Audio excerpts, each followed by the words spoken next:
There's still a long road ahead.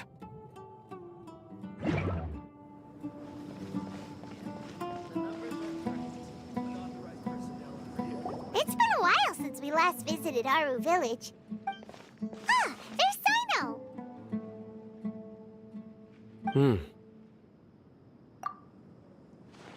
What brings you here? We recovered well, and Tanari agreed to let us leave, so now we're out and about again. It seems Gandharvaville's medical treatment is still as good as ever. And Tanari is recovered. That's good to hear. Yeah, you're the one who brought us to him when we lost consciousness, right? You're welcome. Tainari has excellent medical skills, and Kale is quite attentive. It was the best place for you. But why are you just standing here? I'm meeting some people. Oh, I've already talked with Candace and the village chief. They're still at the usual place. You can go there if you'd like to see them. But you know one of the people I'm meeting as well. Oh, by King Deshret's blessing, my friend suddenly appears in the desert. Don't tell me you've run into trouble and need us to help now. Roman! Oh, you know me? Oh, well, Don't worry, these are our friends. No need to be so guarded. I see. I'm doing well. Many good things have happened recently. Same here. Really, I feel that my whole life has started to shine after suddenly finding a new direction. Oh, tell us everything. Yeah, you go. Alright, well, I suppose I should... I've decided to leave the academia. What? It's not that I've given up on being a scholar. Instead, you could say I've found a new identity. I will no longer pursue research like a typical scholar, but I have not completely given up on my relationship to knowledge either. I can see what you're saying now. What do you mean? I plan to leave the academia and return to teach here in the desert. Wow, so you want to become a teacher? Sataria will return to support education here and teach people from the desert. She can't teach everyone on her own, but there are many of us Eremites all over Sumeru. She came to discuss a collaboration with me and hoped that I could bring her ideas to the Eremites. Yes, it's my hope that the Eremites can help me select a group of smart people with the best aptitude for teaching. I'll teach them, and after they've finished learning from me, they can go educate more people. That is the true meaning of education and the spreading of knowledge. The people of King Deshret suffer from sandstorms, exile, and ignorance. Miss Ataria is more than welcome to come teach here. Her arrival is like a star shining in the desert night. The stars have always guided caravans, thieves, soldiers, and travelers who get lost in the night. They lead those in the dark out of trouble and back to safety. Oh, please, where's all of this coming from? I'm starting to feel a little embarrassed. You deserve these compliments. Mercenaries are accustomed to danger and don't fear death, which is why we recognize extraordinary actions that common people would easily overlook.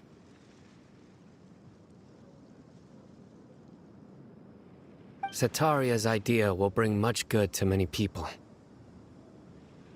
At first, I feared it was destined to fail.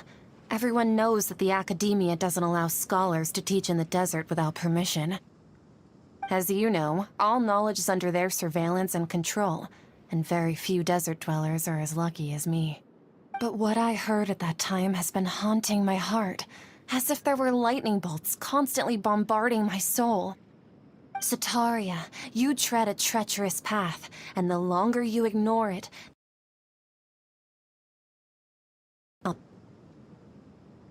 Sataria, why haven't you gone home? Never forget... Miss. These words sparked something in me, and I knew that I had to bring something back to my people after going home. I gathered up the courage to approach the Grand Sage, only to find that he was no longer at the Academia. Lord Sino told me that Azar didn't belong there anymore. Azar has received much-needed punishment. Though, if you ask me, it may have been too light. You probably have already heard. Lord Sino helped me obtain permission to leave the Academia for the desert, and accompanied me here to discuss collaboration with members of the Eremites. My plan was able to go smoothly thanks to him and Rahman. You're all doing so much for... Aside from that, I also have some other business to discuss with Sino. Lesser Lord Kusanali has allocated many resources to support and develop the desert. I've done some business for her, and part of it required the assistance of the Eremites.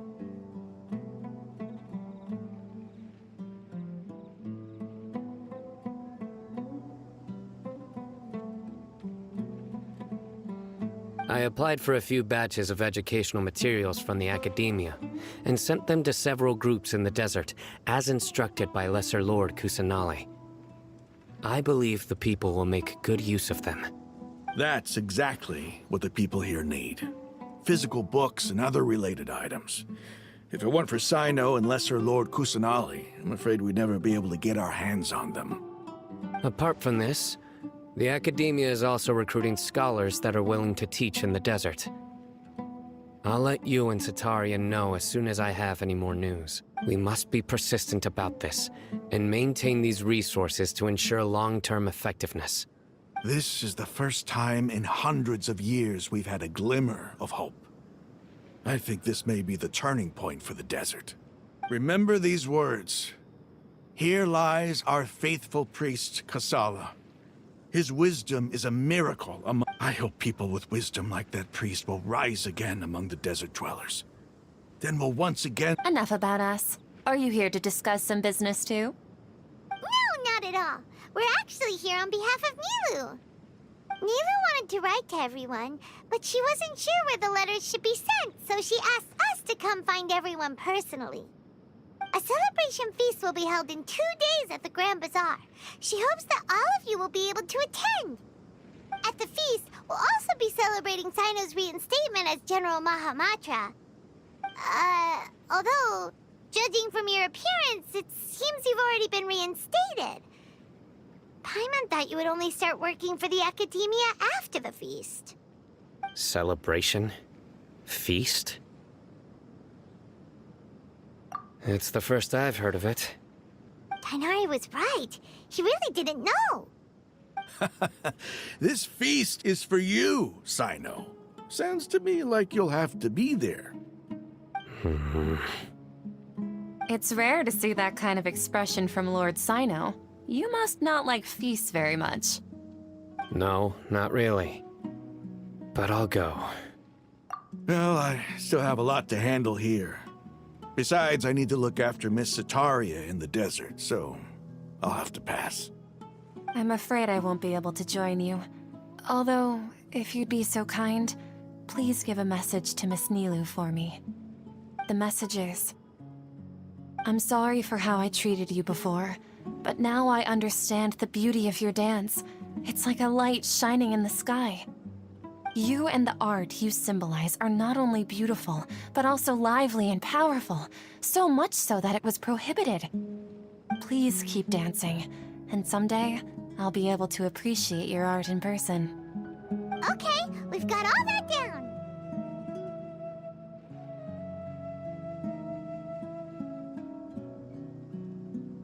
Our job here is complete as well.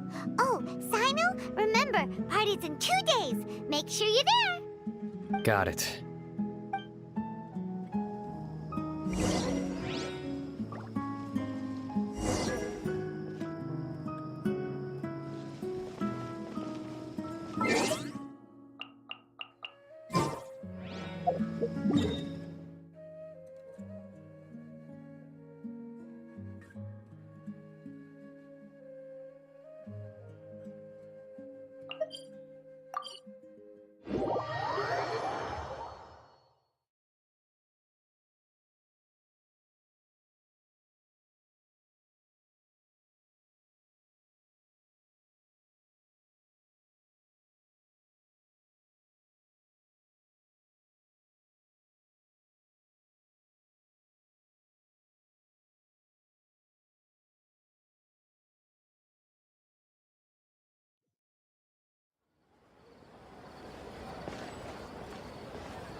wrong.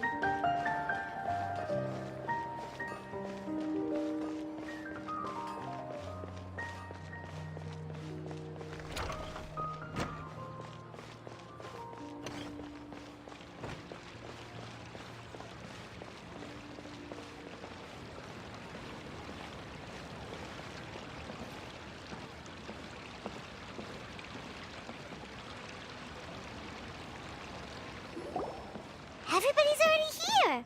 Looks like we're the last ones to arrive. I'm here. Ah, there you are. Well, look who finally decided to show up. You look like you came here immediately after finishing up some work. I'm very happy to see you here. But we're not late, are we? It's just that everyone else arrived ahead of time. I propose that the last one who arrived be put in charge of today's speeches. Nah, there won't be any speeches today. Oh, really? Well, even better. Come join us over here. Let's share some great food and drinks, and chat about all sorts of fun things. Everything looks quite good. Wow! Paimon can't wait! Traveler, just look at all the delicious food here!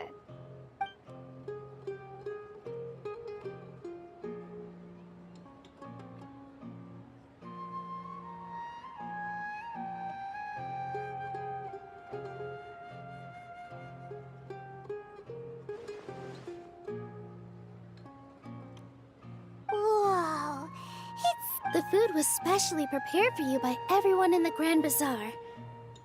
And we have gifts that were sent by the residents of Sumeru City when they heard we were holding a feast. Everyone that came said that you saved Sumeru, and wanted me to thank you all on their behalf. Ah, feels kinda nice to be seen as a hero. I could get used to this. Being a bodyguard is also a hero's job. You've always been amazing, Dia. My lady sure has a way with words. Thanks. I'm glad to hear it. And I'm happy to meet everyone that participated in the great plan. Don't mention it. Come to think of it, we've really done something impressive together. It's unbelievable! We owe it to our abilities. And luck. Really? Why do I remember everybody thinking that luck was against us and feeling like we hardly had a chance of succeeding? That's how I remember it too. It's luck that brought us together, and it was luck that let us form a team. Then, it took even more luck for us to formulate a plan and implement it successfully. Moreover, judging from the results, everything worked out well. Yeah. Everyone gave it their all when it mattered most. It was almost like a performance. We took the stage and put on our best show. Everyone played their part, and thanks to everyone's efforts, the performance was a great success. So, would you say we're good actors too? It's such a blessing that Lesser Lord Kusanali was able to return to power at the Academia. Yes! Even after being abandoned and neglected so many times, she's finally returned. Uh-huh. Lesser Lord Kusanali once used all her power in a great disaster, which resulted in her losing all her wisdom and memories of the past. The Academia basically abandoned her because of it. This should be something everybody should remember. Huh? You look surprised. I didn't say anything wrong, did I? No, everything you said is correct. That's good. Something wrong?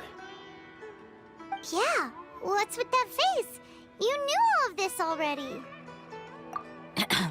Even if those two giants of the Academia are here, I still have to say it. Those sages really have some nerve.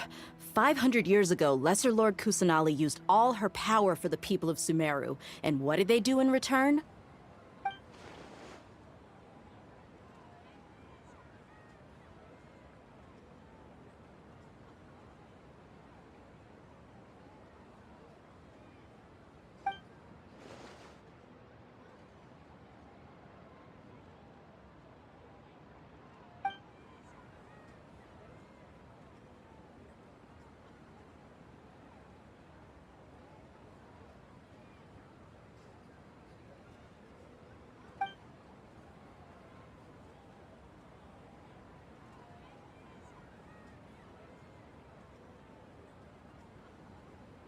If you bite the hand that feeds you, don't act surprised when it turns into a knuckle sandwich, right, Sino? Perhaps I shouldn't say this, but their treatment of Lesser Lord Kusanali calls for a more severe punishment. You could simply tell Lesser Lord Kusanali that you wish to have Azar and his accomplices severely punished. I respect our deity's decision, and won't interfere in any way. While we're on this topic, why didn't you accept the Academia's invitation to become the Grand Sage? Are you trying to say that I'm fit to be a sage? Not at all. But every person handling the selection process has said that you are the most suitable candidate to lead the Academia right now. Why? Because he dethroned Azar from power? Could you try to put it another way? This is a good thing, yet you're making it sound like I overthrew Azar for my own personal gain. But seriously, though, I always wondered if you had some personal motives behind it. I did have my own motive, but it had nothing to do with being a sage. If the rules of our nation were suddenly cast by the wayside, then it wouldn't be long until chaos ensued. I had no intention of letting their dreams disrupt my life. By that, you mean your life working as the Academia's scribe. Precisely. Wait, is that all? So, that's the only reason why you joined us and came up with all those plans? It's reason enough. You've certainly got quite the personality. You flatter me. All right then. How about you? You've already resumed work as the General Mahamatra, right? That's right. Will you be happy with that life? It's not about being happy. There are merely a lot of things that I must do. Even so, keep your spirits up and try to be happy, okay? And try to smile more every day, just like I'm doing now. Thank you. I'll keep that in mind.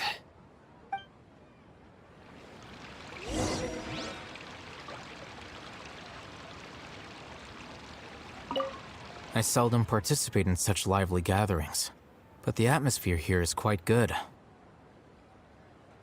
No. This gathering today has a unique meaning.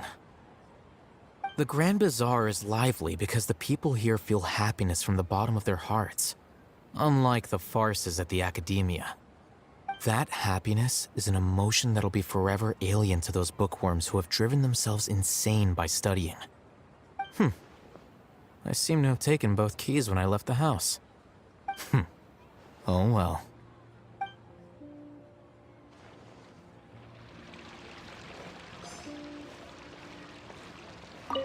Ah, there you are, traveler.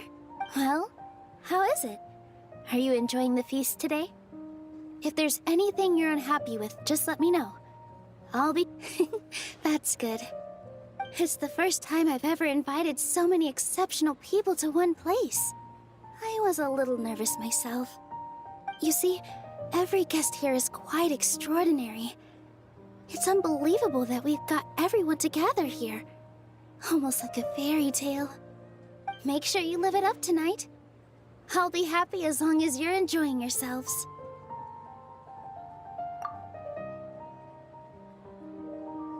I'm honored to have her think of me this way. If I have a chance in the future, I would really like to invite her to one of my performances. I can't explain why, but I just feel elated right now. Thank you.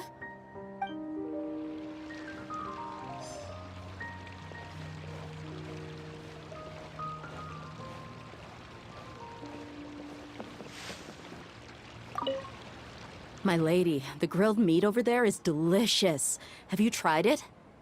Yes, I also tried some fruit just now. Oh, they're very sweet. What an amazing place to relax. No wonder everybody likes to rest at the Grand Bazaar. You said it. Oh, look who else is here. Hello! Oh, I'm so happy Nilu invited everybody. Oh, now I have the chance to meet all the heroes.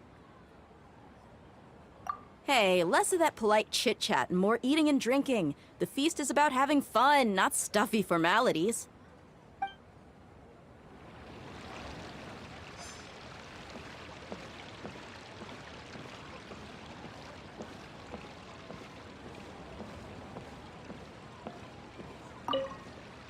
The atmosphere here is good, and everything is delicious. Yeah. I don't often come to such places, but it feels quite good. I have a lot to handle these days.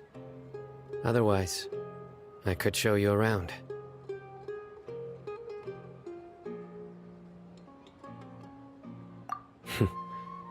There's always next time.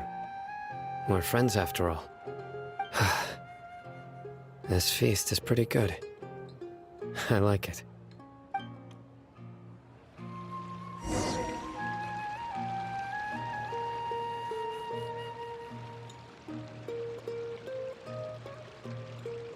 Hey, what's wrong? Your head is starting to droop.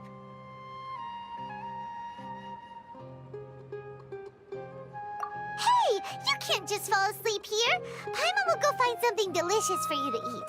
You'll wake up once... Of course, just wait here.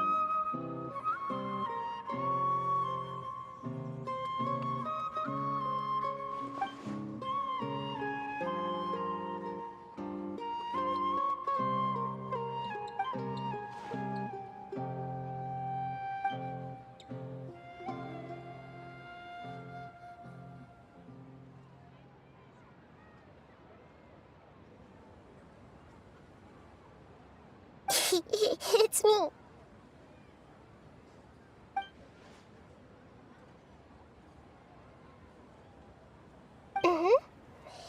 You may blame me for being a bit too self-indulgent. I was thinking about talking with you, and the next thing I knew, I had made a connection with you. The connection between us is amazing. It's like flora and the fence it grows upon. I heard there's an amazing celebration feast today at the Grand Bazaar. I wanted to have a look for myself, so I snuck in. Lately, I've been so busy dealing with all the fallout from recent events, so I really haven't had any free time. Although you've already helped me with a lot, there's still one more thing I hope you can help me with. Please say thank you to everyone for me.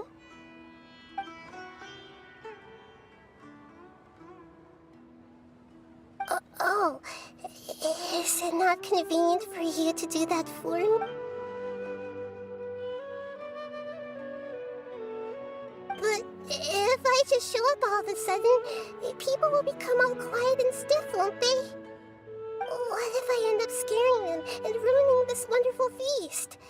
That'd be the last thing I want.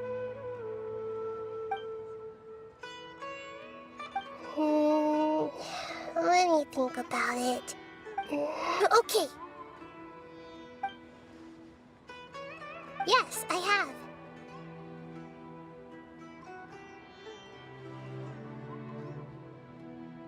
You said I should go thank everyone as myself, right? So... I've decided to borrow your body for the time being. Please don't blame me. The flora also climbs up to the fence to get closer to the sky.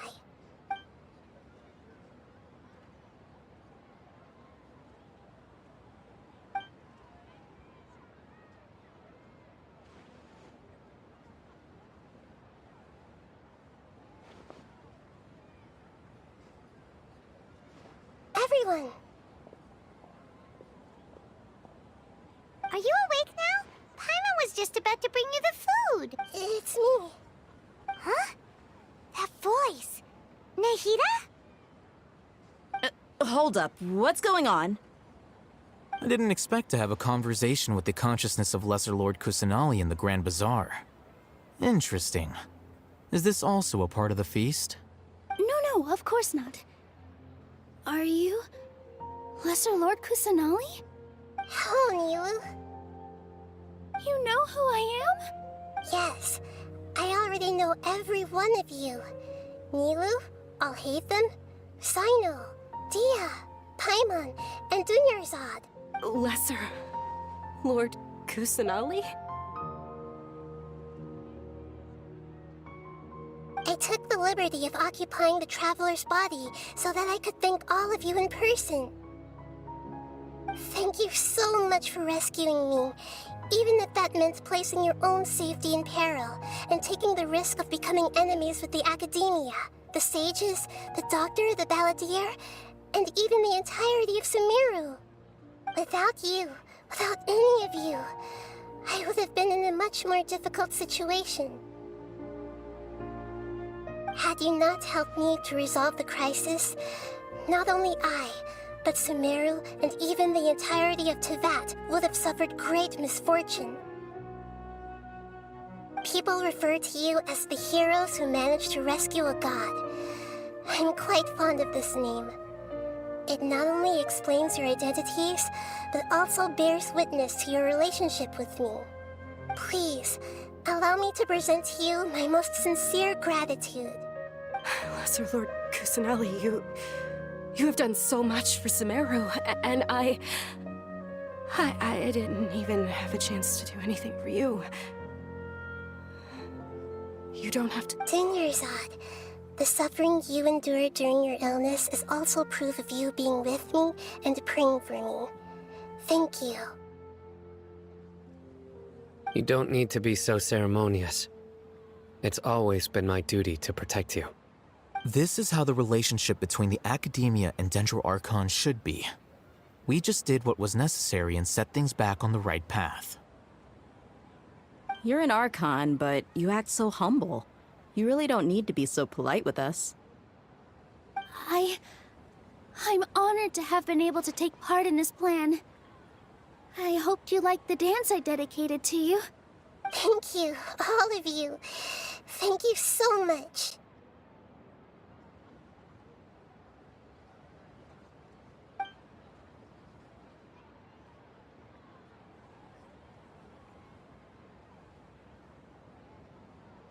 Yeah.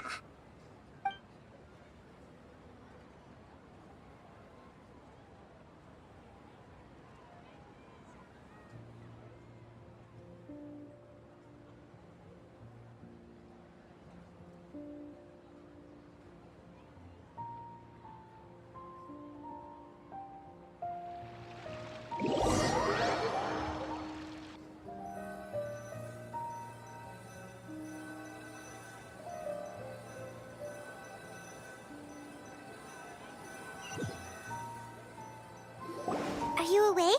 Did you rest well? After Nahida left, you ate a lot of food. You've become a glutton. That just means you still have a lot to learn from Master... Alright, since you're awake now, should we go and have a chat with Nahida? She should be in the Academia right about now. If you have any questions, now's your chance to ask.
have learned.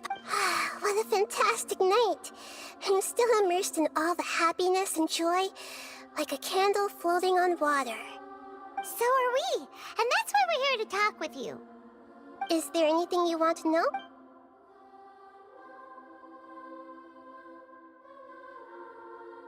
After recent events, the Akasha can no longer function as it used to. I've given it some thought, and have decided to shut it down permanently. But this is definitely not a bad thing. Even from the beginning, I've been planning to shut it down. The Akasha's centralized administration of knowledge has always restrained people's curiosity and curtailed the number of paths available to them. I don't think this is good for Sumeru.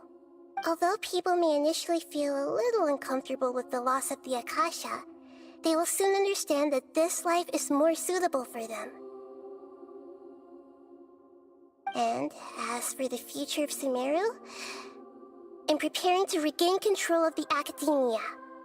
The former sages have received their punishment, but the new sages have yet to be selected. I will oversee the process personally. I hope that the new 6th grade sages will be more focused on academics. Sumeru needs such leaders more than ever. The other big issue is the people of King Deshret. All the residents of the desert, in fact. They have been mistreated for far too long. I've already taken some measures to address this. It will take some time to rebuild everything, but no matter if it's culture, friendship, or trust, we will rebuild it.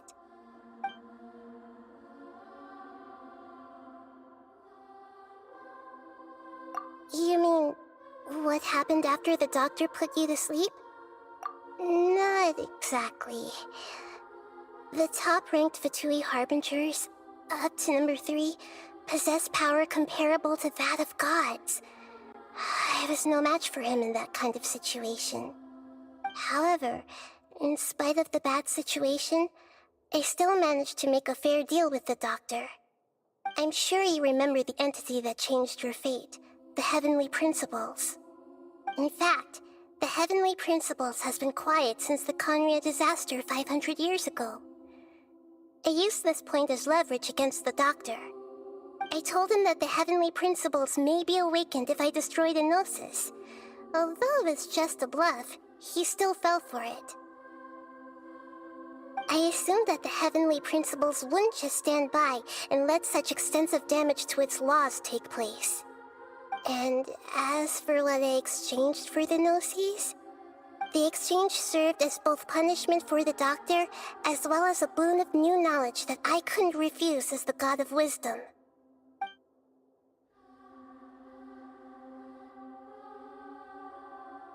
He's still in a coma. I've hidden him like how one would hide a feather. I know you have many misgivings about him, but as someone who had become a god, he has retained a number of very useful features.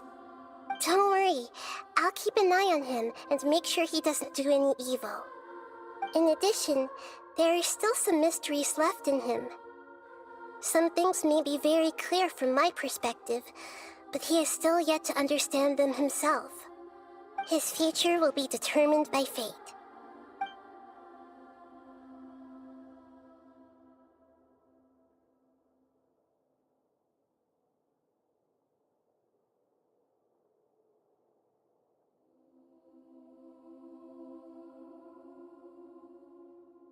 Is that where you're headed next? Fontaine, the Nation of Justice? As far as I know, that nation operates in a judicial system. Does their Archon personally judge people? No, there's a Chief Justice in Fontaine. Generally speaking, the Hydra Archon, Focalor, won't preside over individual trials. However, even then, Focalor will still make herself present at just about every trial. It seems that she just likes to immerse herself in that sort of atmosphere. As Archon, she still reserves the right to influence the final verdict. Anyway, let's just say she's got, a very unique personality.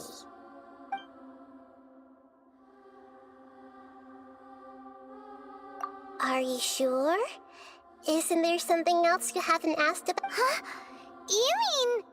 About your sister. While you were resting at Gandharvaville, I took some time to perform an Irminsul search for information on your sister.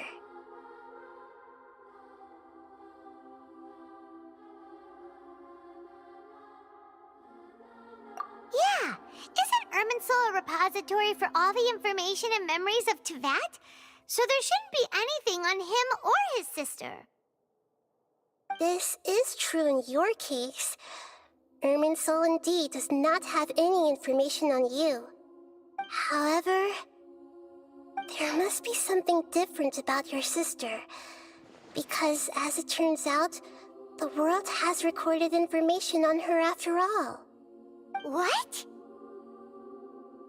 There is only one possible explanation. She belongs to this world.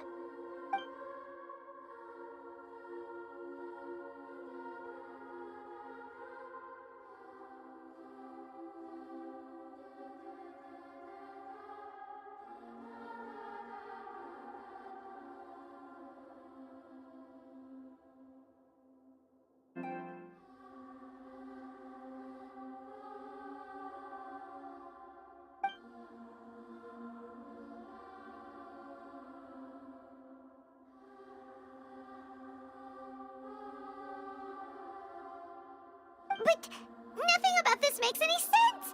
Wasn't this your first trip to Teyvat?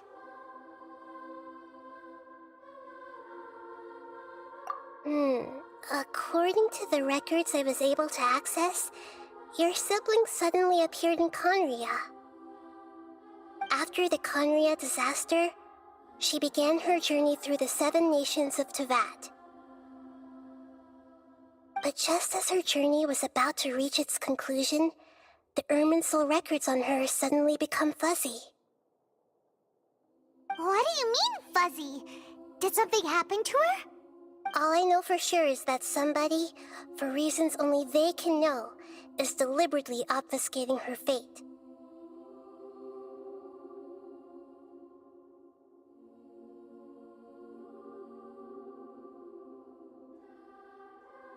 And whoever it is, if they can do that, who knows what else they're capable of.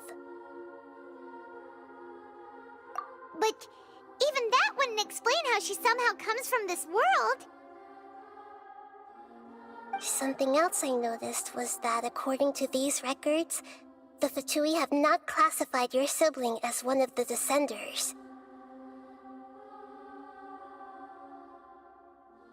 What's a Descender? Paimon's never heard of it. Look, I'm sure you must be curious about the information I received from the Fatui in return for my gnosis, right? A very important part of the intel was about this world's Descenders. External beings, ones that don't belong to this world. Traveler, you are Teyvat's 4th Descender.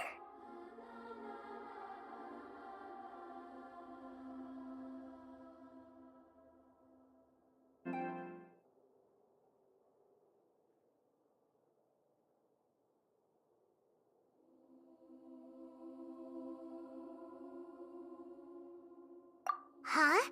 So the Fatui count 3 other Descenders before the Traveler? And his sister isn't even one of them?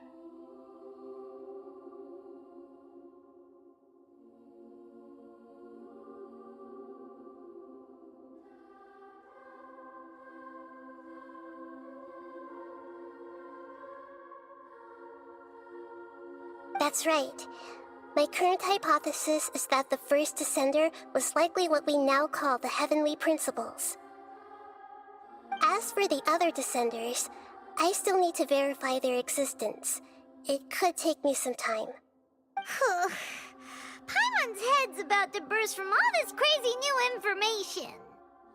And yet, even knowing all this, I'm sure you must still have a lot of unanswered questions.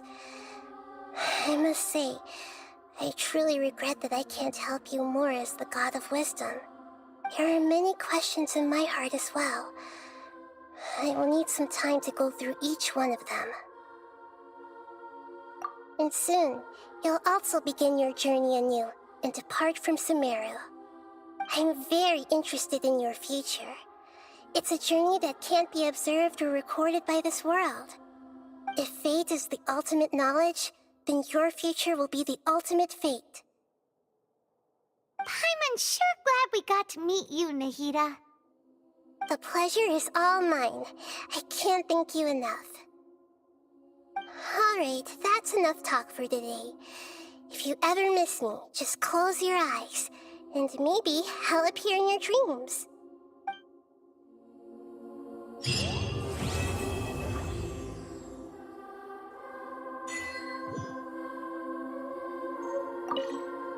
Is there anything...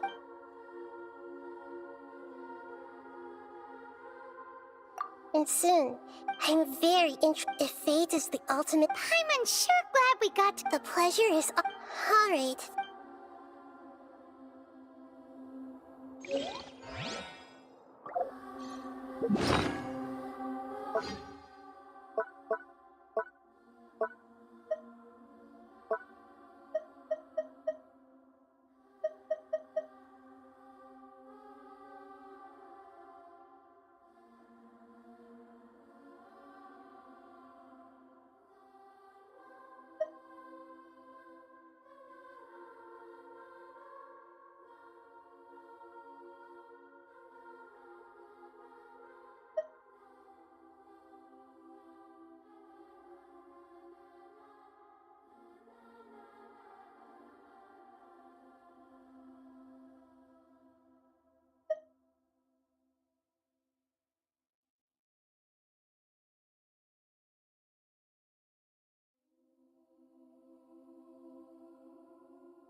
Scatter!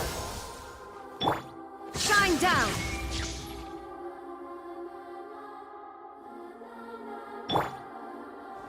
Propagate!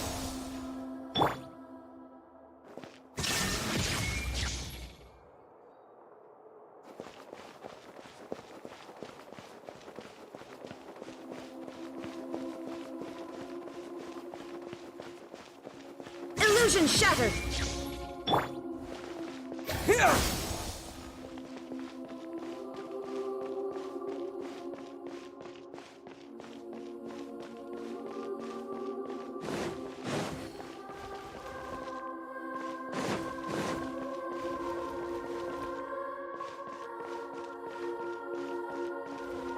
Propagate! There is no escape!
Hello, traveler. Have you ever heard of a moment of dreams? Oh, that sounds like some kind of sweet drink. I'm afraid not. It's the name of an event we started to hold regularly. Dreams have become quite the hot topic in Sumeru, and many people are excited to share the dreams they've seen at night. The same goes for me. The last time I dreamed was when I was but a little child, so I can't help but feel excited and nostalgic about dreaming again. Oh, right. Everyone's able to dream again now. Yes, we organized an event to give everyone with new dreams a platform to freely share their experiences. And thus our event, A Moment of Dreams, was born. So, it's kinda like a fireside chat. You could say that. We hear all sorts of wild and fabulous stories every day. Really, why not have a listen for yourselves? Yeah, but to us, dreaming is as normal as breathing. Wait, but if there are free drinks and snacks involved, then Paimon might consider it. Oh, really? So you mean you've already seen many dreams? Mm-hmm. But no need to get so excited. It's really nothing special. No. We need experienced participants like you to share your experiences with dreaming. Please allow me to address you two as dream experts.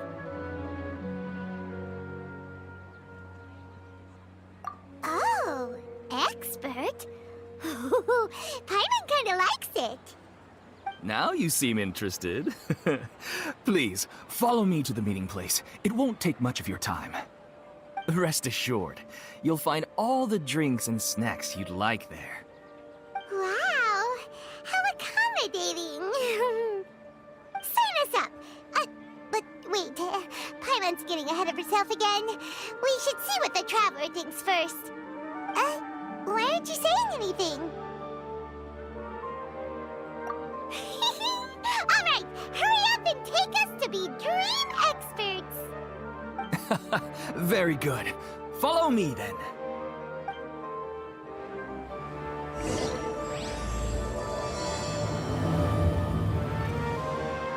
Do you know what's the most important part of being an expert? Well, I suppose it must be accumulating knowledge and sharing your experiences? Nope! It's all about the title! From now on, Paimon will be known as Paimon, the Dream Expert! Oh, okay.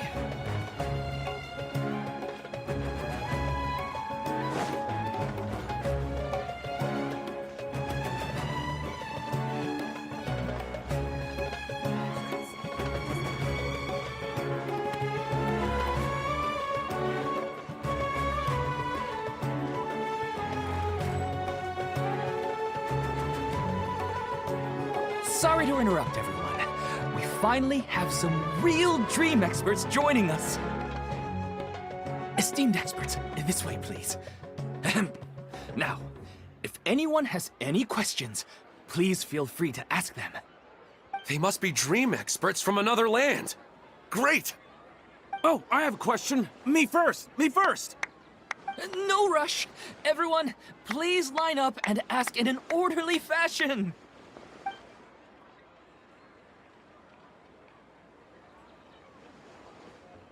Whoa. Paimon didn't expect them to be so enthusiastic. My question is simple. My everyday life is very difficult, so I would like to become a slime in my dreams. How can I do that? Oh, Paimon knows! Paimon's had this kind of dream before, so she knows a thing or two. The first time, Paimon became an animal slime. Paimon was shot by an adventurer's arrow and flew in the sky all night long. The second time, Paimon became a dendro slime. A group of kids thought Paimon was a radish and pulled out all the grass on her head. Oh, it was super painful. The third time, Paimon became a cryo slime. In the end, Paimon was captured by a chef and turned into a smoothie. And the fourth time, Paimon became a powerful Geo slime and went to take revenge on the forest boar that used to bully Paimon. But then the boar showed up with all of its relatives and Paimon lost. Wait, why did all of your dreams end so tragically? Because slimes are monsters, even though they look cute, they usually cause trouble and end up getting killed by adventurers. Things don't tend to end well for monsters. Believe Paimon. I suppose you're right. They are monsters, after all. I just want to experience a different life, but it seems that becoming a monster would be even worse than my current life. Maybe I'd be happier if I became just a regular finch. Or fish. Looks like being an expert is way easier than Paimon imagined. Next! Oh, it's my turn. Esteemed expert. I want to know what posture I should sleep in, so I can have the same dream as the one I had last night. Well? Hey, you're supposed to be helping. First, why don't you tell Paimon about the dream you want to have again? Oh, it's quite ordinary. I sat and chatted with my wife on a sunny day, listening to the breeze blowing through the valley. Why don't you just find your wife and talk with her? There's no need to wait for a dream. Well, unfortunately, she passed away. Oh, sorry. Paimon shouldn't have assumed anything. No, it's fine. I didn't make that clear. I just want a chance to see her again. Yeah, it's not really about posture. What you think about right before falling asleep is probably way more important. Oh, is that all I have to do? Think about it. If you're the one thinking about her, and you're the one that'll be dreaming about her, then it'll be easier to connect your thoughts and dreams. You do have a point. I'll give it a try tonight. Thanks for your wise advice. Oh, my turn, my turn. I want to know the name of the plant in my dream. I want to bring the souvenir box to my room into my dream. I dreamt of a raven flying over the wasteland last night. Does that have any kind of special meaning? Hey, no rush! One at a time!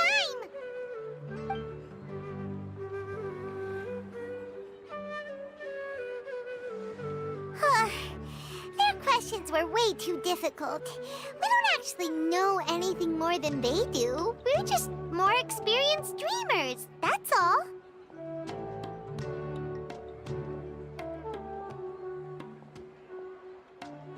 You do have a point. It's more rewarding to explore and contemplate the meaning of a question than to focus on the answer itself. Right now, these people are like wanderers who've starved for 3 days and 3 nights and are desperate to replenish their energy.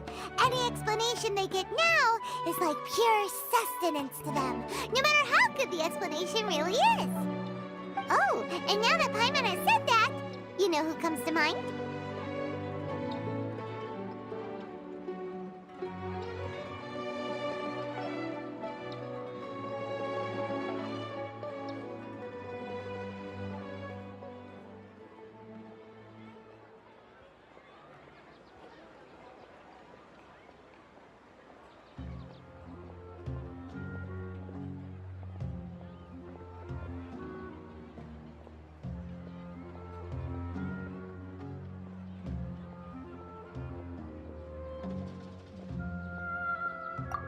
know.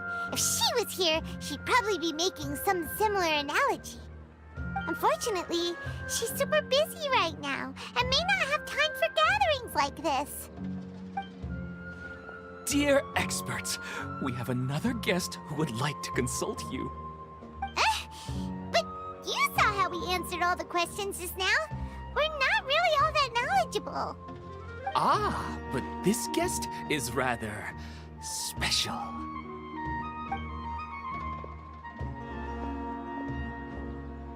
My question is, why didn't you immediately tell me about such an interesting place?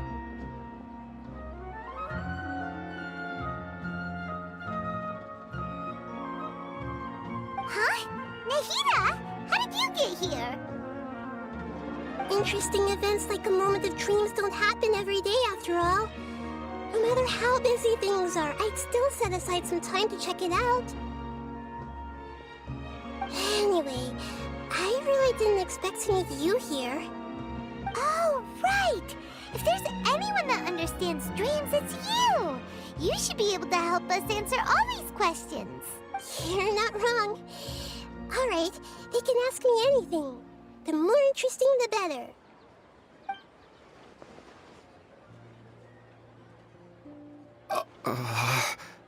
Huh?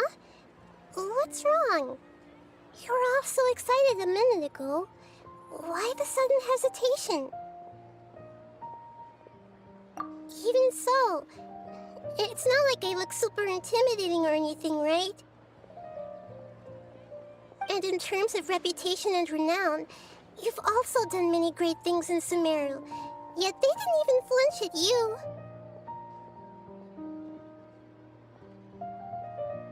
Alas, the interesting questions have all vanished in an instant. It appears I'm the one spoiling the fun here. I'll see myself out. That's not true, Nahida.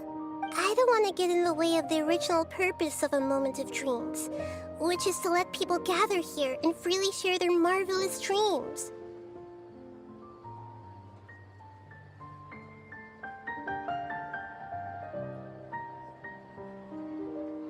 Now the atmosphere here is like water poured into a container. The water is more secure and settled, but it has lost its free-flowing nature from the river.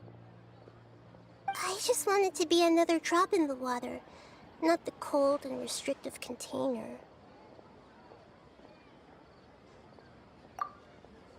She's sulking. Hey! It's all right, everyone! No need to be shy. The Dendro Archon is really nice, so please just go ahead and ask. Otherwise, she'll leave. All right. I'll give it a try. Oh, it's the slime guy. Hey, drop the nicknames, would you? Besides, I don't want to become a slime anymore. Maybe a finch or fish is more suitable for me. I see. So you want to become a small animal in your dreams, right? Why do you think that sounds good to you? I guess I just want to experience something different. My everyday life is nothing but the same. The sky is right above me and the ocean just over the horizon, yet I remain caged in a life of monotony. So you want to experience something new in your dreams? Sorry. I'm getting a little confused.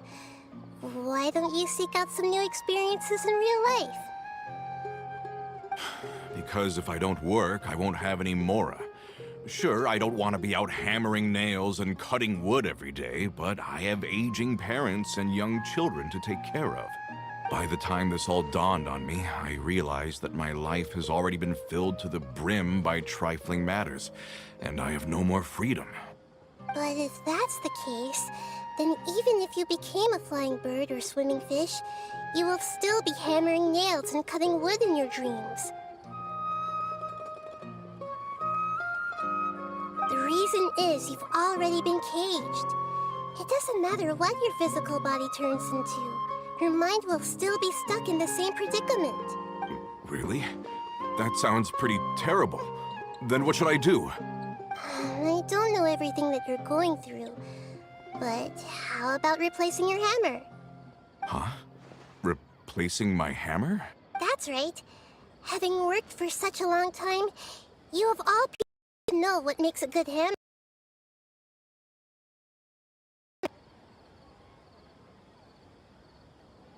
Well, of course. A good hammer needs to be heavy enough to drive the nail in with just a couple taps, and the handle has to have a good grip to it, not too smooth. Come to think of it, I haven't replaced my current hammer in quite some time. You should replace it. Then decorate the handle with something you like. Maybe some ornaments, fur, or hard leather wrapping. Then, write the names of your children on it. That makes sense. I think it'd give me a good boost of energy at work. A new sense of adventure often begins with the little things in life. You don't need to become a bird in the air or a fish in the sea. You only need to do your best in life, and all those things you cherish will become your source of happiness. Yes. Yes, I get it now. This is a real eye-opener for me. I'll go and pick out a new hammer right away. No, I should make one of my own. Thank you, Great Dendro Archon. That's Arnahita! Only you would know how to get right to the heart of the problem. Actually, I didn't really understand the problem. Huh? I gave him that advice because I once saw a worker doing the same thing. Whenever he became tired, he would look at some names on the handle of his tool. After a moment, he'd start to smile. It really surprised me at the time. My guess is that the names on the handle were of important people to him.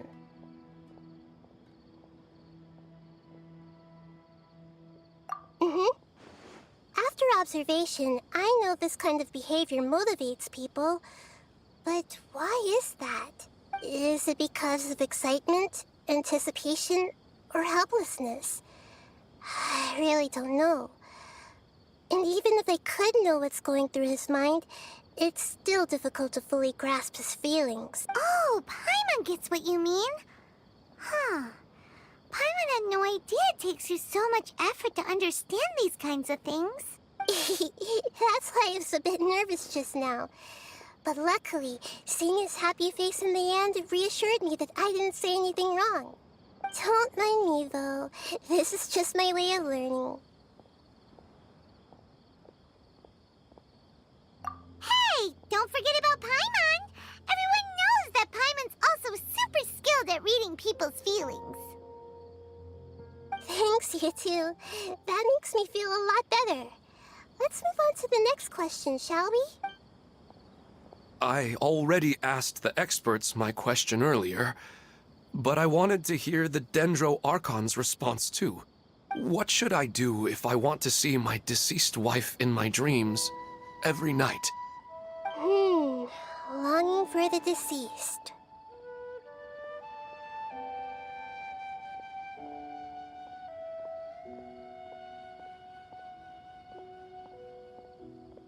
Even if you keep reliving those beautiful memories, it will only highlight the emptiness in your real life. If your wife were still alive, she certainly wouldn't want to see you like this, would she? No, I suppose not. But our time together in my dreams is not just reliving our past together. I don't know. Maybe it's because I miss her too much. But it's really as if she had come back to life in my dreams. She even remembers each and every dream.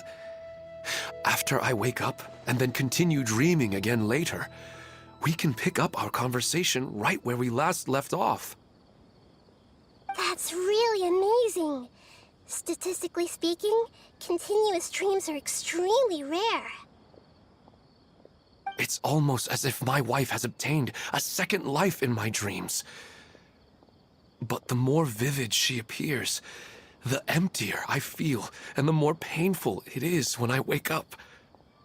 I don't know whether to call it a blessing or a curse. Maybe all of this is rooted in your deep longing for her.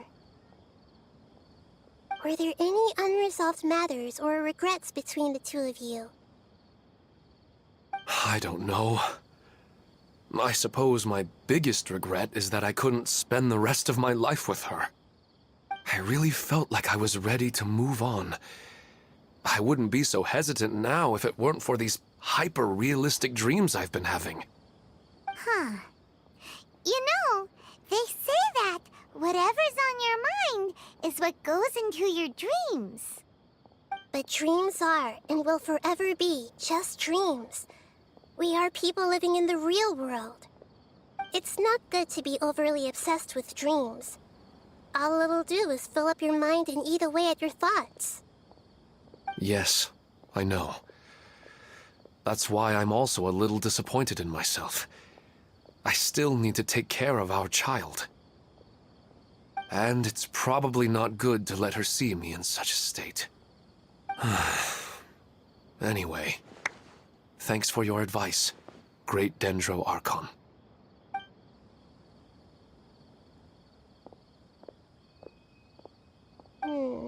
I'm a little worried about him. I hope he can find a way to cheer up soon. I think I can handle things from here. You don't need to stay here if you find it boring. You're here to have a good time, after all.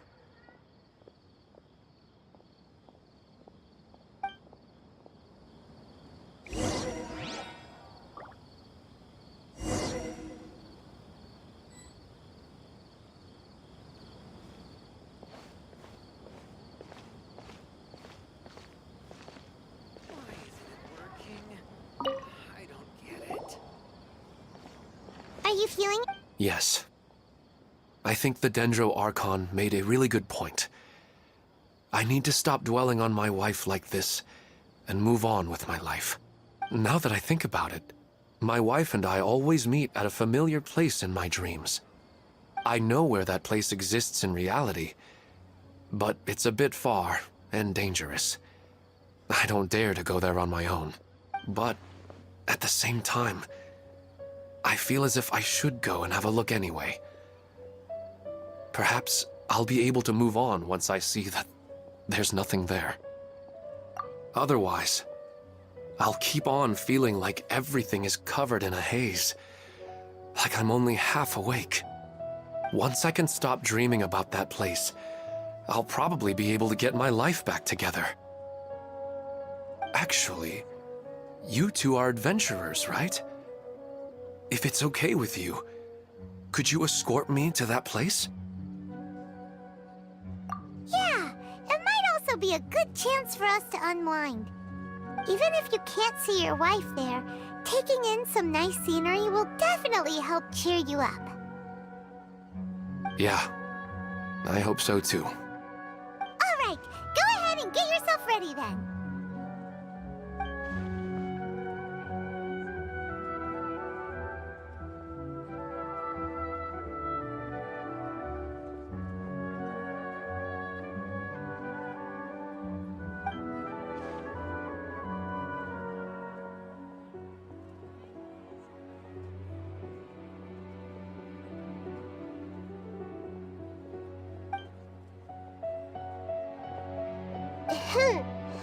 Are you headed off to some interesting place without telling me again?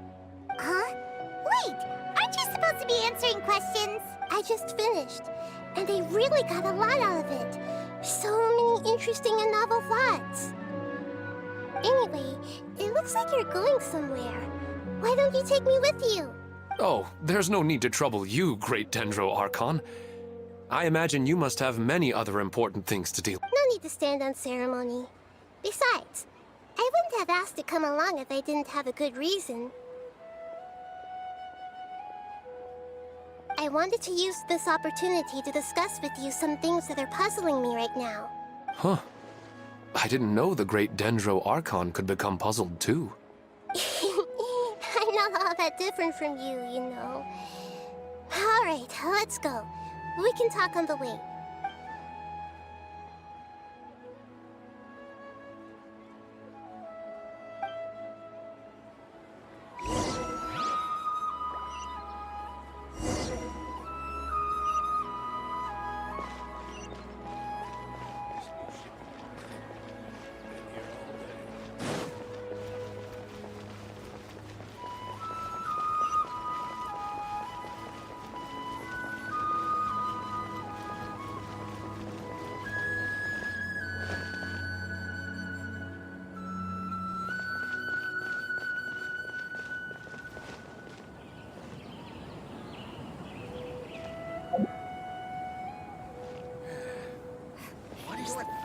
way to handle the phrasing here. Well, your perspective is just tunnel visioning.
Scatter!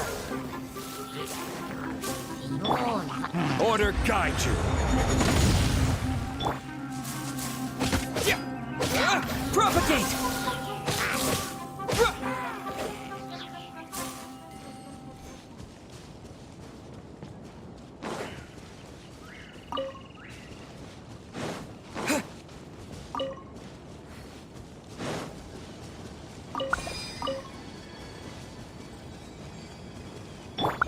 Illusion shattered!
A reward on the road.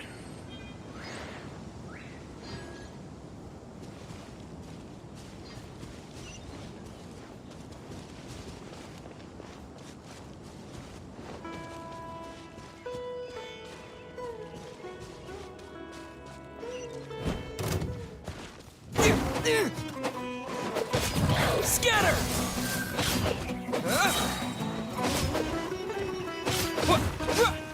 Yeah!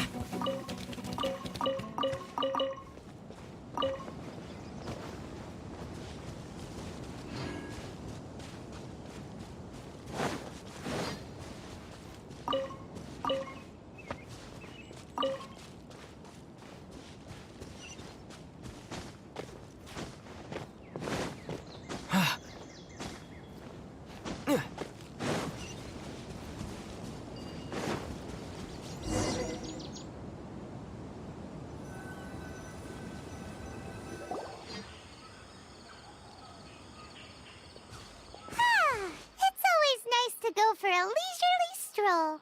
Huh. Do adventurers often go to places like this? Huh. I guess so. So, this is where you always meet your wife in your dreams? Yes, for the most part. Our place is on the summit, just up ahead. When I saw her in my dreams, we didn't do anything but talk about ordinary, mundane topics. I'd tell her about our daughter, Haidar, and she always listened intently. She would also reminisce about the past with me, telling me interesting stories and cracking jokes. It feels like no matter how long we may chat, it's never enough. Sometimes, it's the little things in life that matter the most. This is the part I'm a little puzzled about. I am very familiar with dreams, and normally, they lack logic and continuity.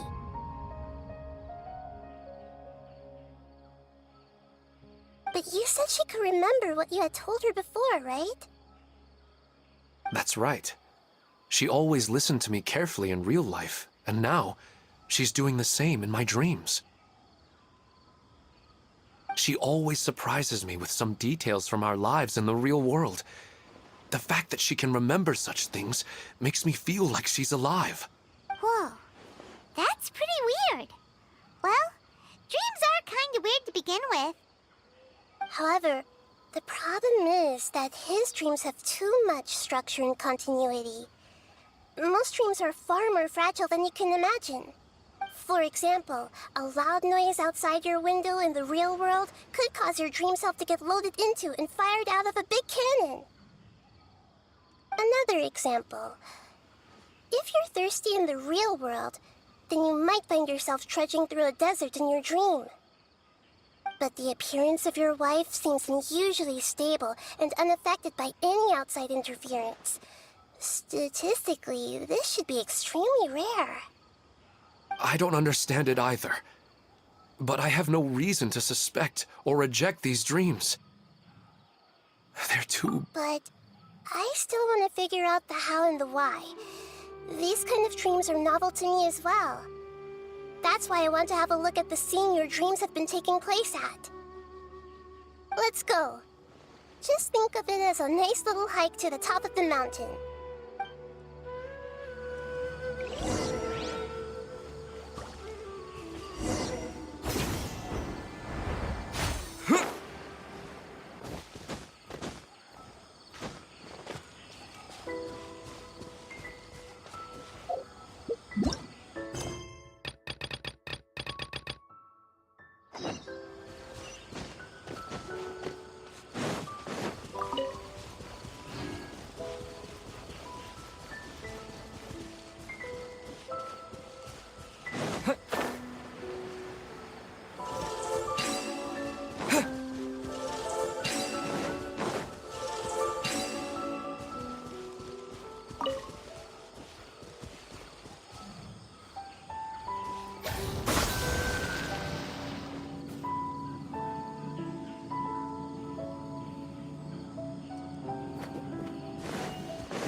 Forest Ranger Kale.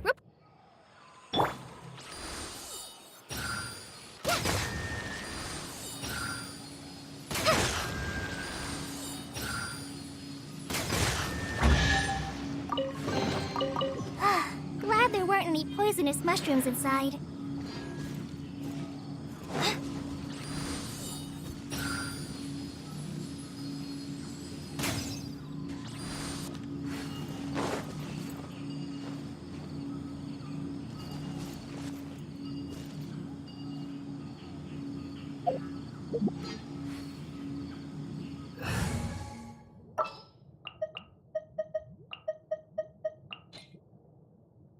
Just what will we come across this?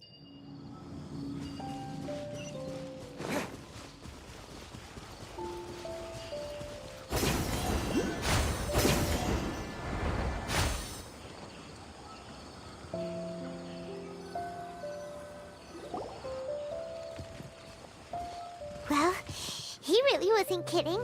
This place definitely isn't safe. No matter. We'll just finish them quickly. Huh? Are you going to fight too, Nahida? Of course. This is all part of our little trip.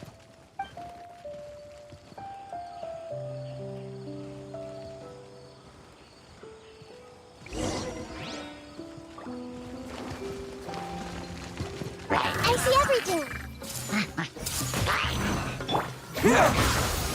Spring forth!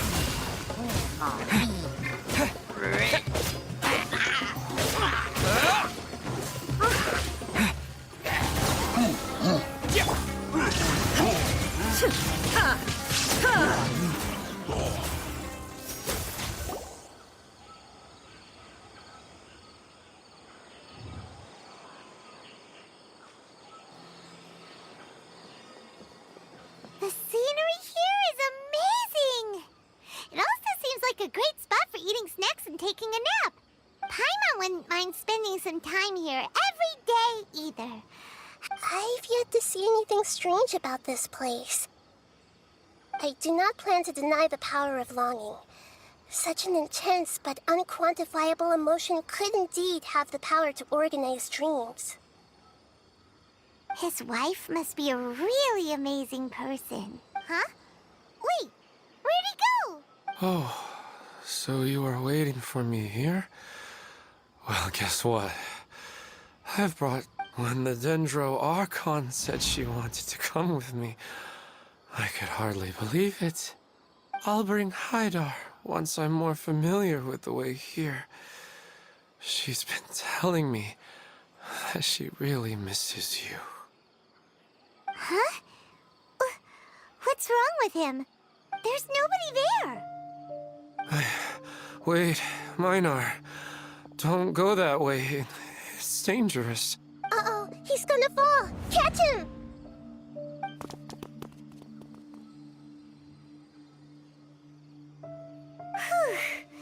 Luckily he didn't fall. But what was all that rambling about? He also looks like he's passed out. He's in a dream now. What he said just now matches almost perfectly with the dreams he's described to us earlier. Oh, so he fell asleep and started to have the same dream? I find it a little strange as well, but we mustn't awaken someone while they're sleepwalking. All we can do is sit here and wait. Minar. Where's Minar? Oh, good! You're finally awake! What happened? Huh? Sleepwalking? Oh, right. It was all just a dream. The moment I reached the summit, I saw my wife, Minar, sitting there, and walked over to her. After I introduced her to you, she seemed a little flustered and started walking away.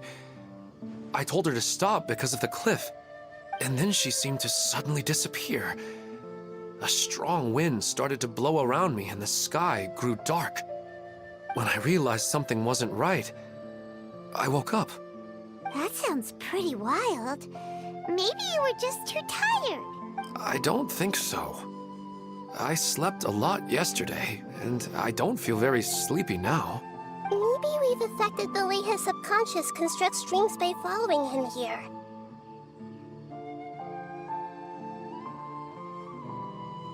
Anyway, all that matters is that you woke up safe and sound.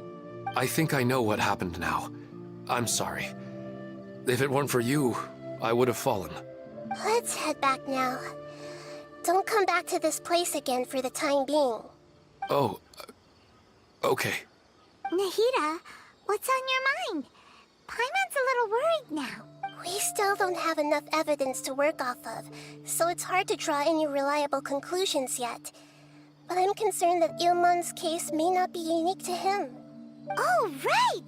Come to think of it, there were lots of people from the event who had vivid memories of their dreams. Right. And not only at a moment of dreams, there may be people like this all across Sumeru. We need to understand what's happening and the rate of its development as soon as possible. Then there's no time to lose. Let's stop standing there, Ilmon. Let's go.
Propagate!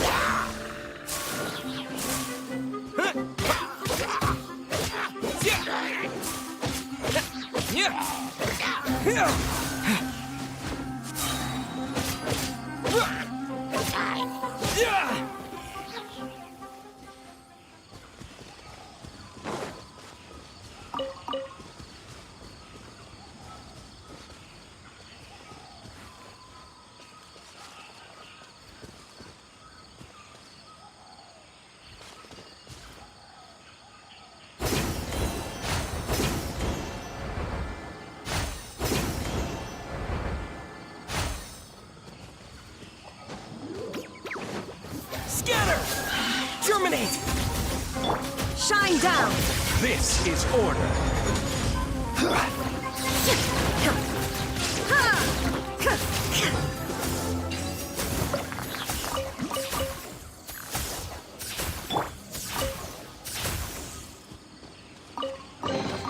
A reward on the road.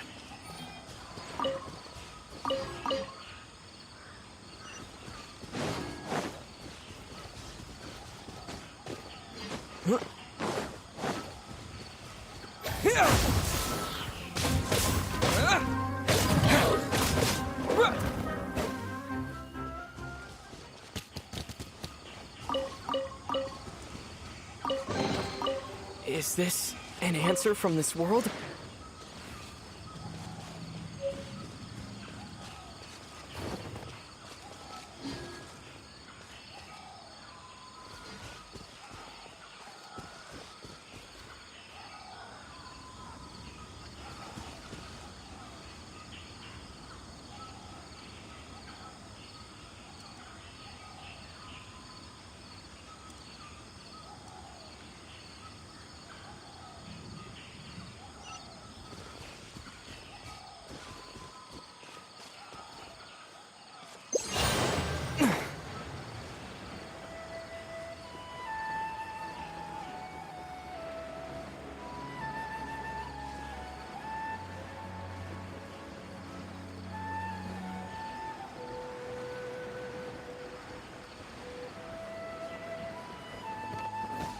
sucker for a punch, huh? Happy Propagate! Take that! Illusion shattered! Inazuma shines eternal!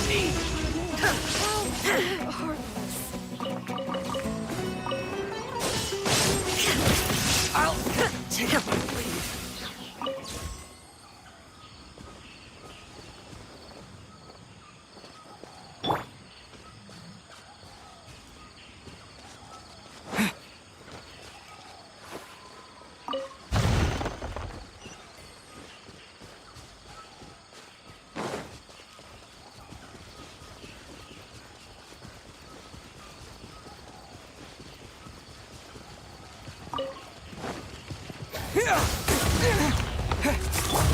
There is no escape!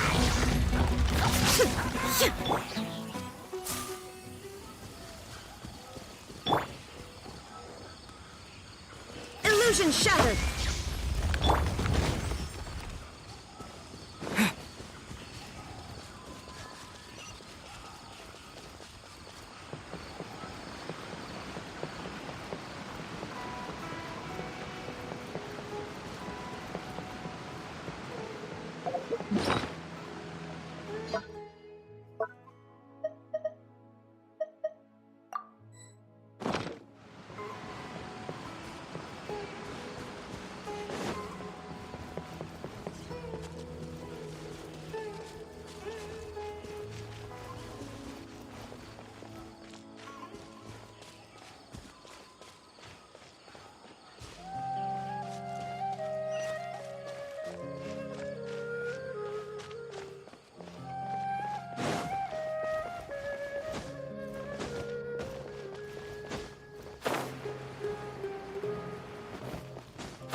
Oh, you're back already. How'd it go? We have an emergency on our hands. Please notify everyone here that while they can continue to discuss their dreams, they mustn't try to visit or recreate the locations and scenes that they have been experiencing in them. What? All right, if that's the wish of the great Dendro Archon. But could you at least tell me what happened? You all look so serious.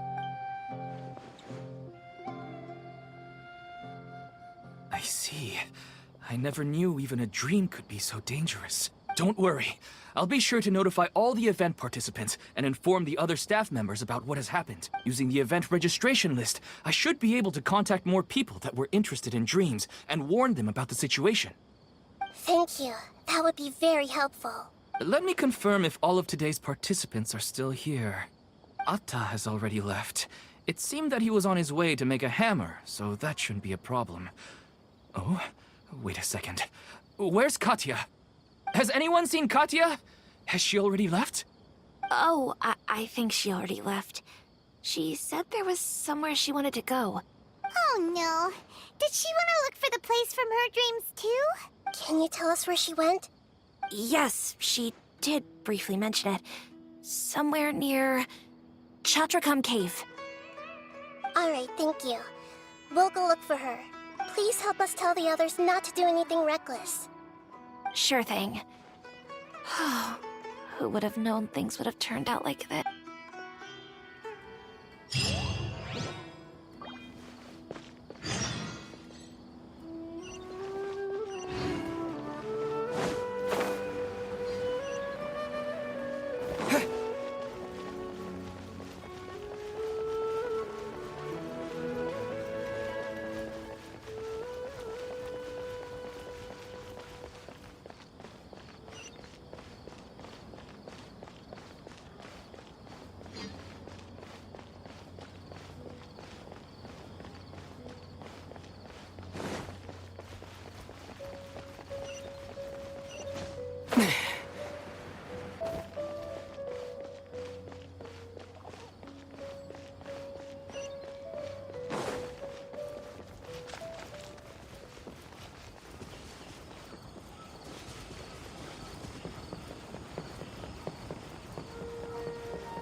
Look, she's sitting over there and surrounded by monsters. Come on, let's rescue her.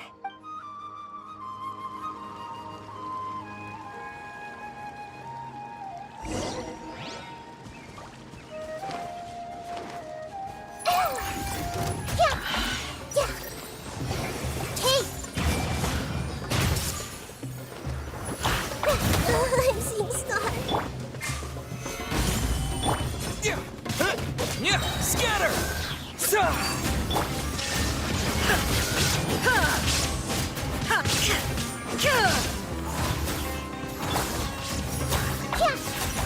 Yeah, I see everything. She seems to be in the same condition as Ilman earlier. Yes, but luckily she hasn't been injured or jolted awake yet. Let's carefully move her somewhere safer. See you tomorrow, Professor Aisha. Huh? Why am I back here again? Dreaming? But what about Professor Aisha? Oh, I see. It was all just a dream. Well, that makes sense. After all, it hasn't changed a single bit. Huh? What's it? Nearly 20 years, and it still hasn't bloomed. Does it have something to do with your dream? Please, tell us what you mean. Sorry. I'm still feeling a little groggy. Please give me a moment. All right. Where to start? She was a good friend of my parents, and my first real tutor. She was also an outstanding Amorta researcher. In addition to her extraordinary academic talents, she was also skilled in combat and would accept lots of work from the Adventurers Guild. Oh, so you mean she's left on an adventure? Yes. When I was about 10 years old, she told me that she must go look for the secrets of the Abyss, and that she would be gone for a long time. I grabbed hold of her and wouldn't let go. I didn't know what the Abyss was. I just knew that she was like family to me. She hugged me, and we cried for some time until I fell asleep. When I woke up, I was already back home.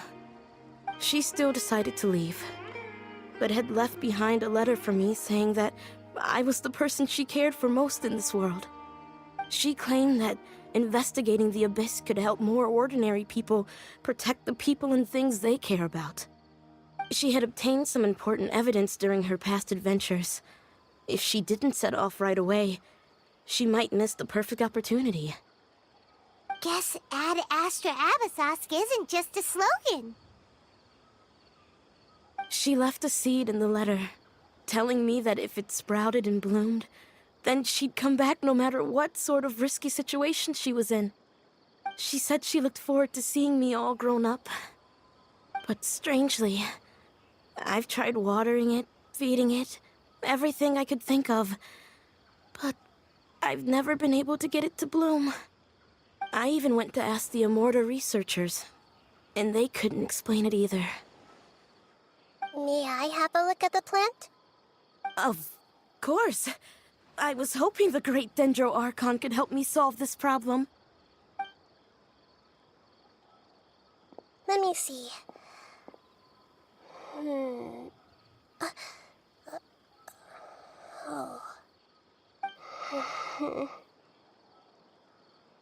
Huh? We've never seen that look on Nahida's face before.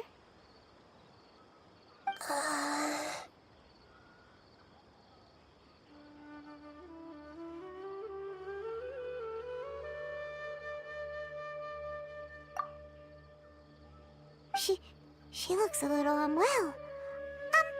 Hold on, we'll be right back.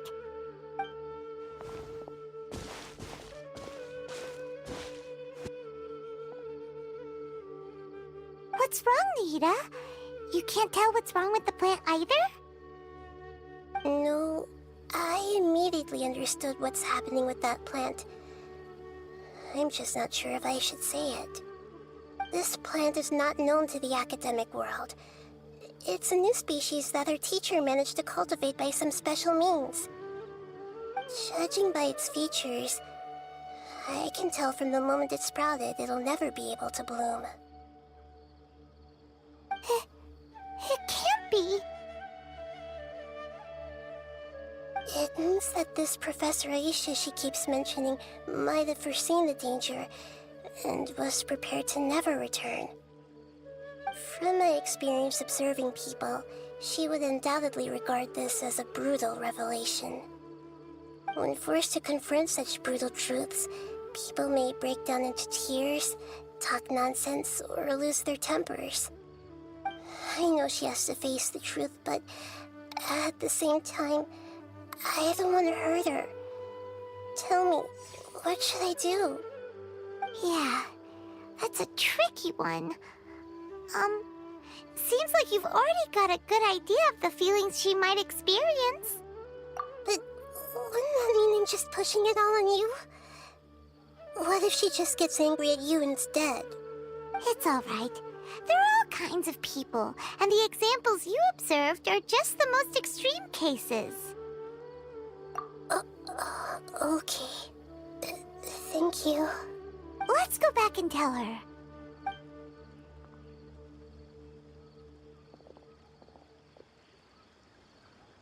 Huh? It'll never bloom? But how's that possible?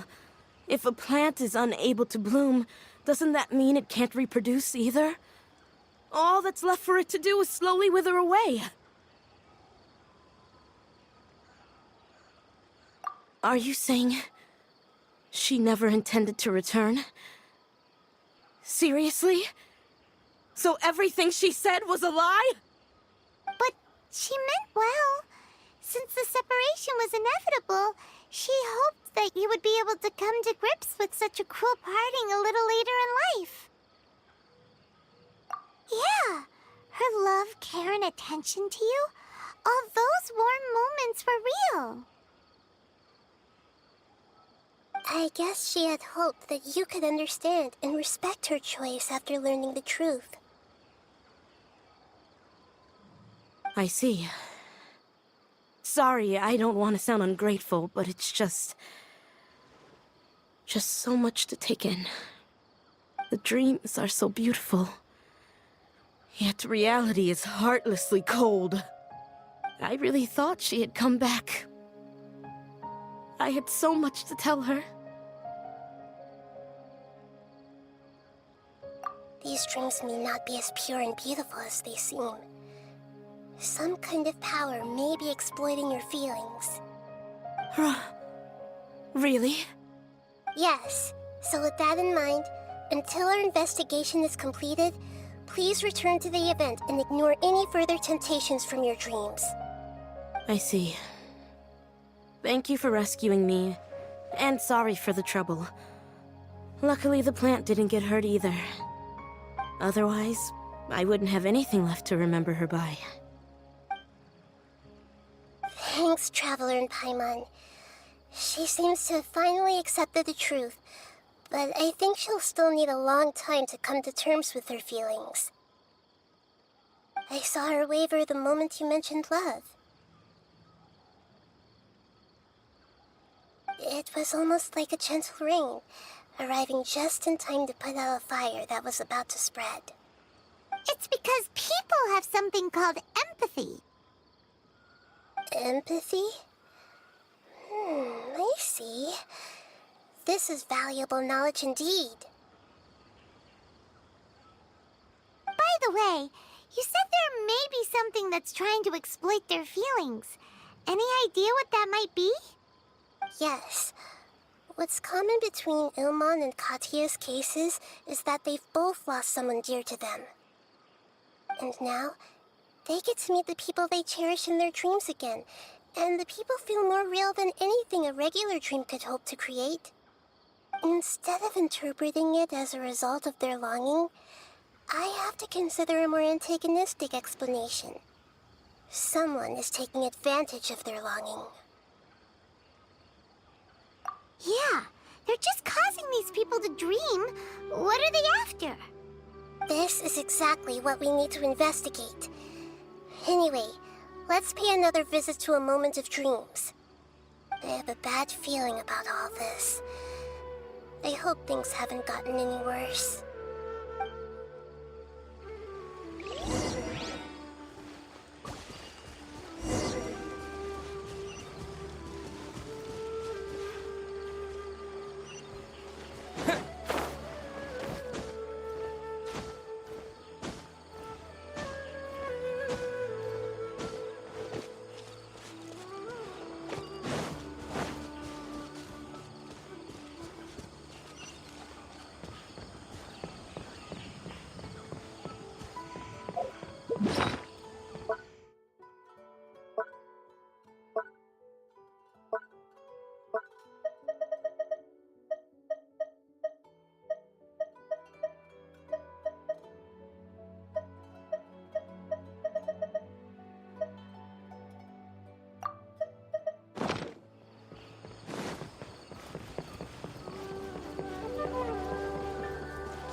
We're back.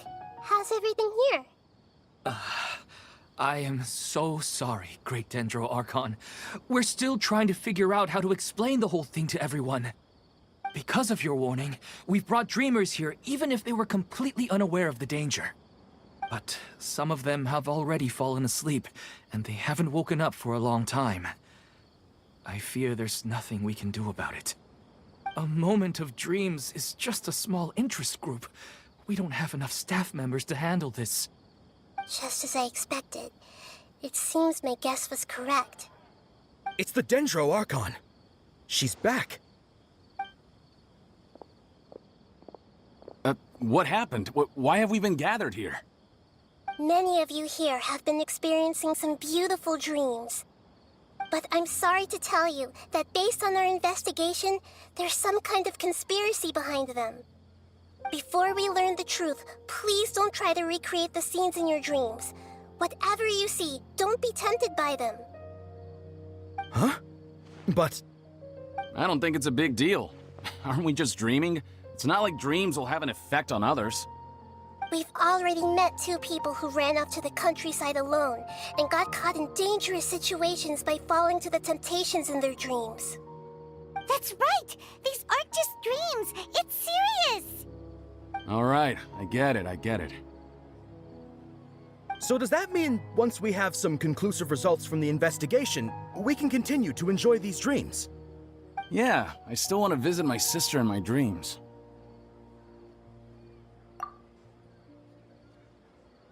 I'm sorry if what I'm about to say sounds a little offensive, Great Dendro Archon, but we had a discussion with the folks who just arrived here.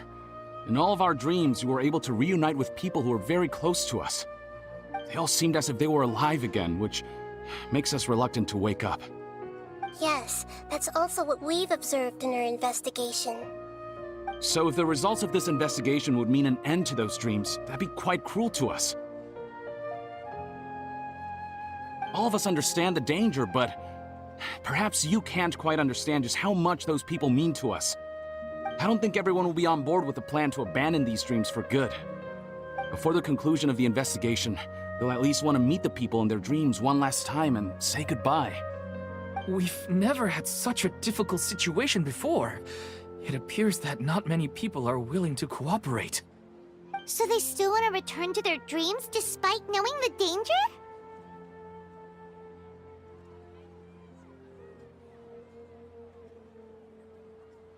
That's right. Compared with these sweet and beautiful dreams, our warnings of danger are dull and emotionless. It looks like the situation will inevitably spiral out of control. The more time we waste, the more people will ignore our warnings and return to their alluring dreams. So, what should we do? Seems we have to go into a dream and find out the truth for ourselves. Pedrush, is there anyone here who's experiencing a marvelous dream right now? Let me think. Yes, this way. Good. Please take us there. This lady refused to heed our warnings and fell asleep here a little earlier.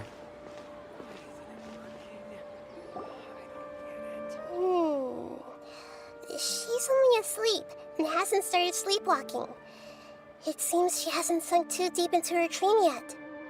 Do we also need to fall asleep if we want to go into her dream? Don't worry about that. I'm Lesser Lord Kusanali after all. Now, don't be nervous. Just close your eyes. Imagine yourselves as waves gradually rolling onto the beach.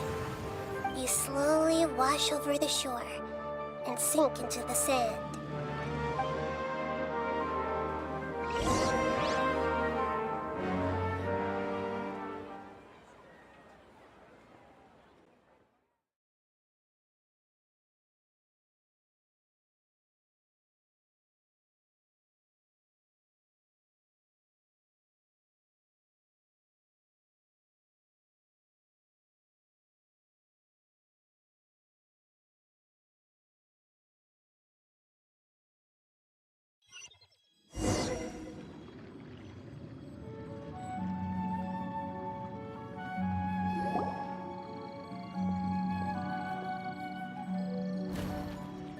What's wrong, Traveler?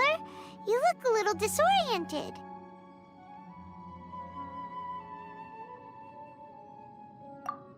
Really? Paimon didn't notice anything. Anyway, seems like we've made it into the dream.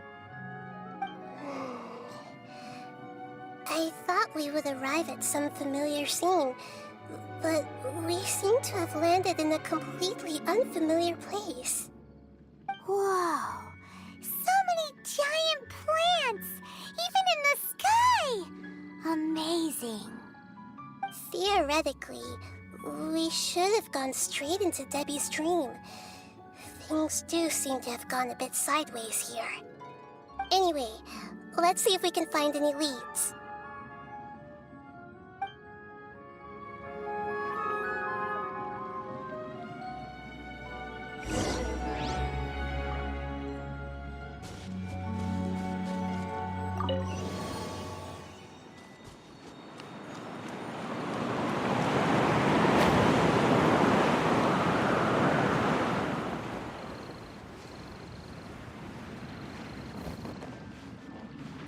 Everyone hold hands! Propagate! There is no escape!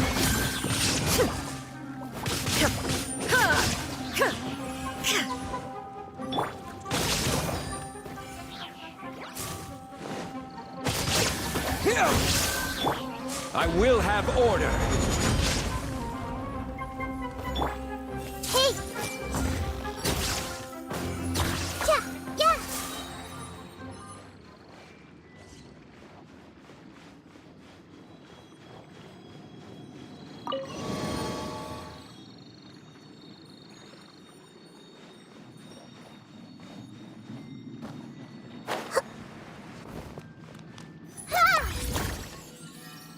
Illusion shattered!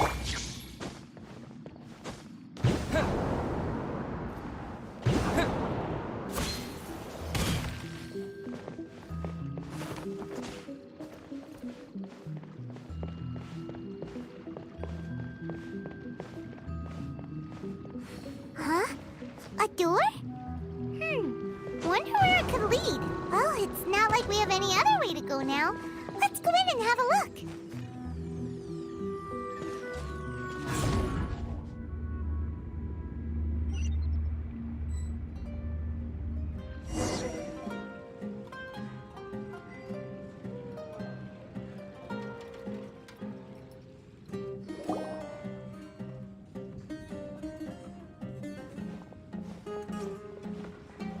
Hey, this place looks familiar. Isn't it Puspa Cafe? Oh, Paimon sees Debbie. She's right over there. Looks like we've come to the right place. These alluring dreams often portray a scene from real life, which concurs with our previous findings. Really? But what about that space we were in just now?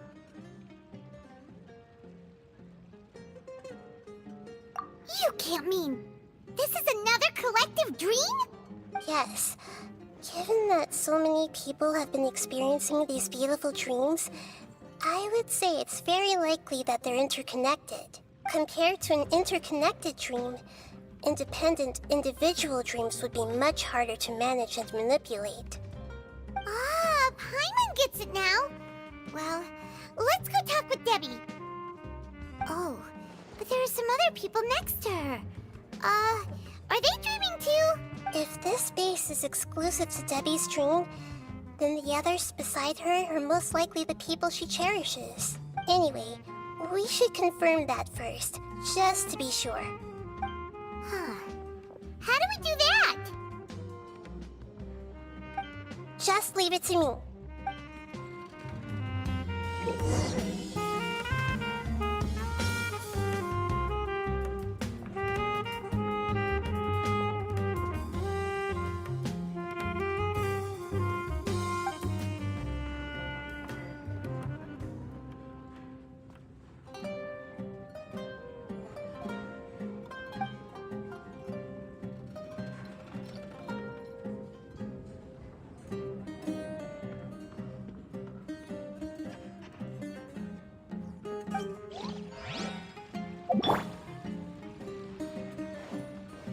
Everyone hold hands!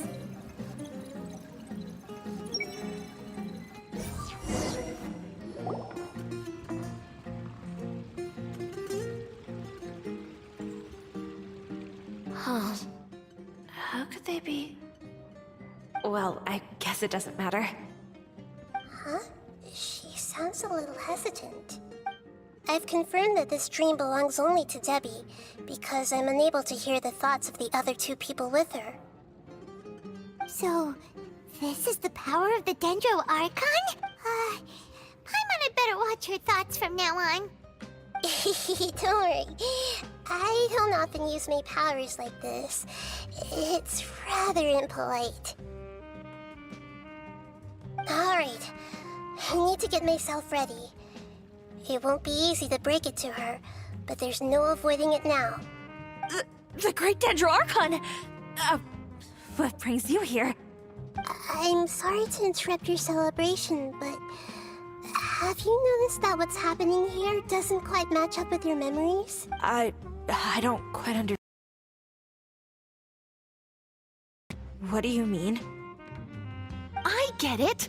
The Dendro Archon is trying to say that it's a once-in-a-lifetime opportunity that we're able to gather here. Hey, how about a cup of coffee for all of you? My treat. We just returned from a fruitful adventure. Memories? A once-in-a-lifetime opportunity? Think carefully. You of all people should know what really happened to them. Are you sure that meeting here and chatting the day away like this isn't just a product of your own wishful thinking? Yes. The reports from the Steambird were true. The ship they were on struck a reef and sank. And I never heard from Basima and Gaspar again. Hey, come on now! What are you talking about, Debbie? Yeah, trust your memories. Nothing you see here is real. I get it now. This is a dream, isn't it? But since it's my dream, it doesn't matter if this is real or not. I enjoy the way things are here. I no longer have to face the tragedies of real life. These friends mean the world to me. Nobody else can understand me like they do. There's nothing wrong with continuing this dream. Is there? I'm worried that if you were to continue dreaming like this, the lines between dreams and reality will gradually become too blurred for you. These dreams will always give you what you want, while reality remains full of pain and difficult situations. If you're not careful, you can get hurt. Don't worry. I still have control. I won't let it go that far. Are you sure? Hey, how about we put all this troublesome stuff aside and get back to our coffee and snacks, Whether it's just a dream or real life, you should be happy. You can't just brush off something like this. We don't even know how you people got here or where you even came from. Sorry. Paimon didn't mean to upset anyone. No, it's all right. I understand that you're just trying to look out for me. It seems that for now, this place is still relatively harmless for you. But I wonder if there's any way to go deeper into the dream. Huh. Now that you mention it, I once heard a strange voice tell me that there's an entrance here. I'm not interested in checking it out at the moment, but maybe I'll go in and have a look later.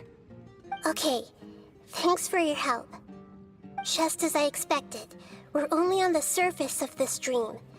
Let's go.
Wait a second.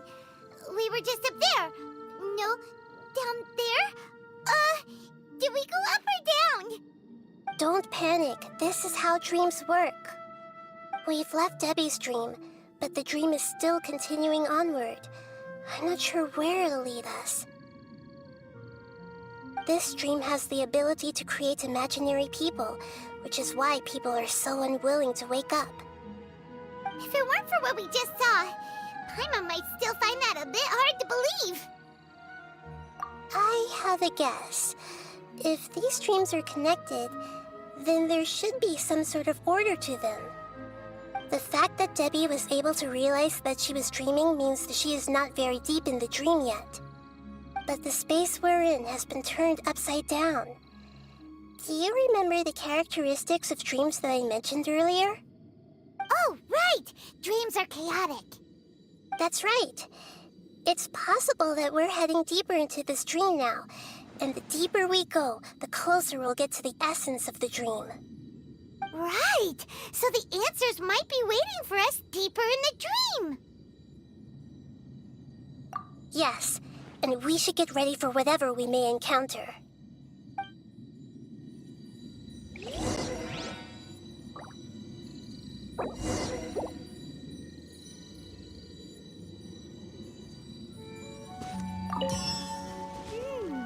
It looks like we may need to put something inside there.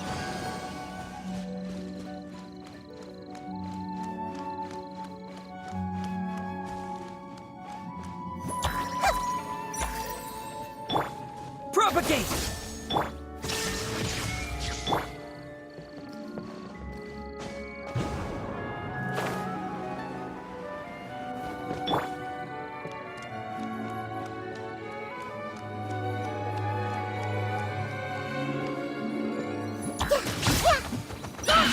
I see everything!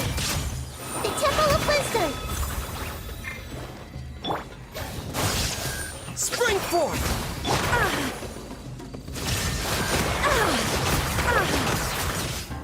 Now you shall perish! Ha! Ha! Ha! Ha!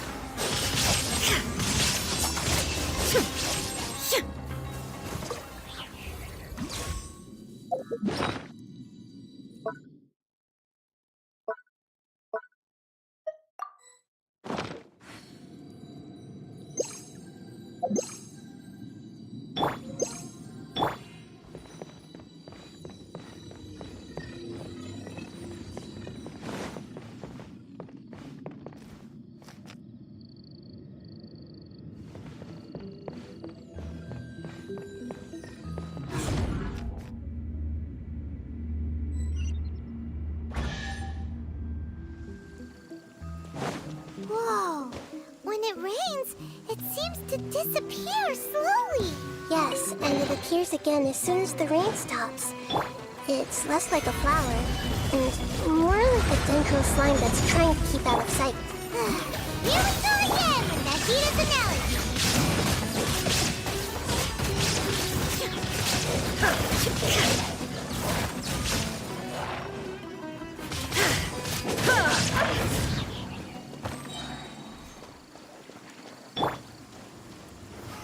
Stabilize!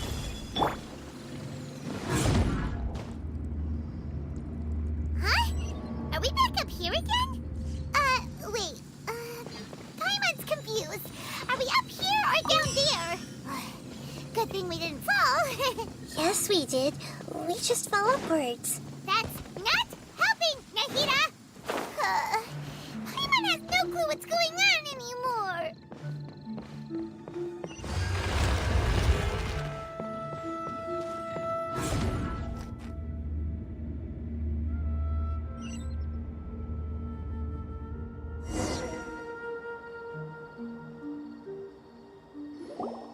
Wait, weren't we already here a little earlier?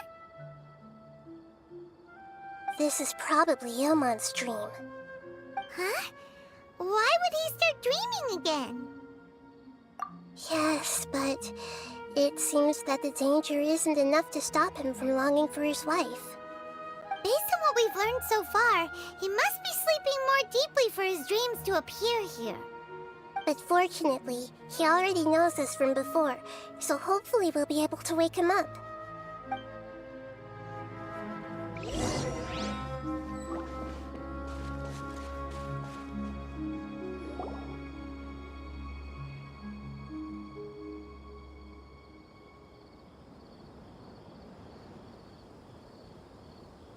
Ilmon! Oh, it's you! Incredible! I didn't know you would appear in my dream, too. Did you say dream? Wait, so you know this is a dream? Of course. Such good things rarely happen to me in real life these days. Here, let me introduce everyone. This is Minar, my wife who I mentioned before. And this is our daughter, Hydar. Hello. It's a great honor to meet the Dendro Archon. Whoa, Dad! You know the Dendro Archon? That's amazing! And what's this? Is it a new toy?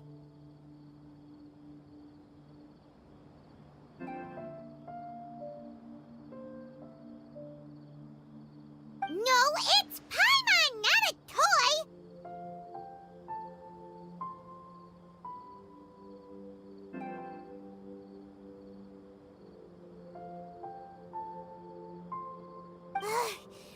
Anyway, now's not the time for that! Nahita, this doesn't seem to add up with what we were expecting. You're right. Let me think for a bit here. Oh, right! We didn't see him in a moment of dreams earlier. Paimon thought he'd gone home. Sorry. I just had to make sure that Hydar could get a chance to see her mother. I had gotten pretty familiar with the hike, so I brought Hydar with me. I'm just glad we didn't meet any monsters along the way. Yes, I'm glad too. I didn't expect her to grow up so fast. It must have been very hard for him. I regret not being able to fulfill my role as a wife and a mother. No, don't talk like that. Let's leave all that unhappy stuff behind for now. Even if we're in a dream, it's still a blessing that we've been able to reunite in this way. What should we do now? Should we tell him the truth? You can let me break the news. I should be the one to do it. I'm sorry, but I should tell you that your dream did not create us. We are real people with our own consciousness. Like the last time we met, we are still investigating this dream, and we've already learned some things about it. So you mean there's something nefarious with this dream as well? Ilmon, what's going on? It seems the reunion of our family is destined to only be temporary. Huh? Is Mom leaving? Maybe. But in all likelihood, that is indeed how things will end. Oh. No, Mom, you can't leave! I'm afraid I don't quite understand what's going on. Don't worry, Haidar. Mom's not going anywhere. Please, don't cry. Minar doesn't understand any of this. I'm fully aware that this is a dream, so that's why I've never told her the truth, but... Never mind. It's not like I would know what to say. I mean, I don't get any of the complicated stuff. But regardless of whether this dream is good or bad, you're here to resolve it, right? Yes. Then please, let us enjoy this moment for just a while longer. Regardless of whatever caused this dream to come to pass, I feel extremely grateful to have had the chance to reunite with my family. But does this dream really have to disappear? I'm afraid so. Sorry. Okay. I see. Please, come this way. You can go even deeper into the dream by heading in this direction. I have heard that the further down you go, the more pleasant the dreams become. And the more you want to stay. The answer you're looking for may also be found there. Go ahead. Thank you for helping us, and I'm truly sorry. You're welcome. It's not like I have any say in the matter. I'm just an ordinary person, after all. Who am I to interfere with the work of a god? I'll be right behind you. I should at least let Minar and Haidar know what's going on here.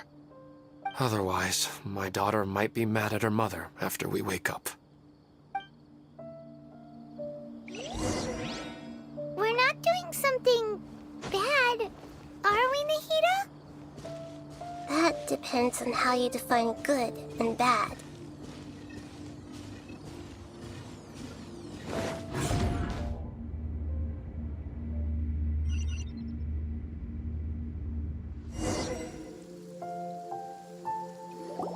It's the same place again.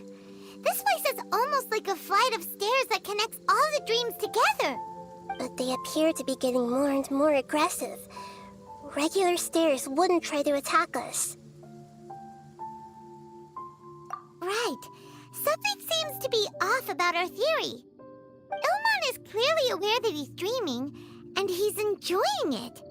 Rather than dreaming on a deeper level, he almost seemed more awake. I believe we're on the right track, but we just need another explanation. It's not that the dreams are getting deeper, it's the owner's attachment to the dreams that's getting stronger. But you would never mistake dreams for real life, right? Sometimes, Paimon almost wishes her dreams could be real. But it's just a quick thought. It's not long before Paimon's thinking about other things, like sticky honey roast. Listen, we're real beings living in the real world, and that's where our focus should be. This also explains the insubstantiality of our dreams. No matter what they may become, we don't really care. But if we decide to abandon reality and embrace our dreams, then our dreams will become far more substantial. Oh, wait! Paimon's starting to get it now! Your mind will begin to build the dream far more attentively, which in turn will make it feel more real. Do you remember how the Akasha can turn dreams into jnana energy? Constructing a realistic dream consumes a similar energy.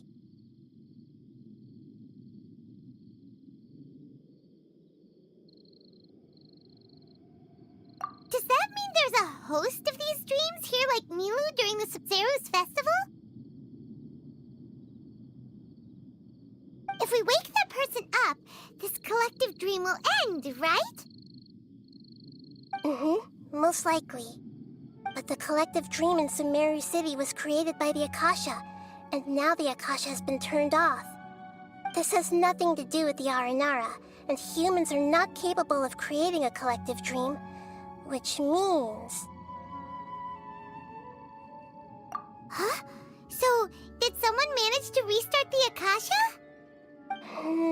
That's impossible. But they are probably a scholar of the Academia who had a close connection with the Akasha. Even so, how did they manage to do it? And how did they choose the host? Yeah, we haven't gotten to the end yet. Once we know their motive, all the questions will resolve themselves.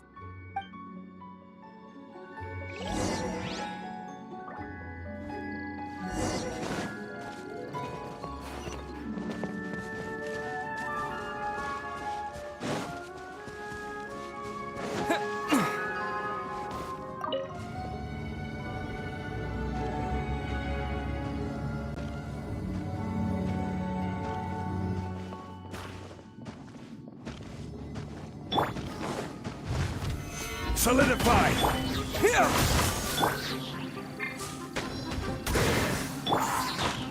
Sharing my knowledge!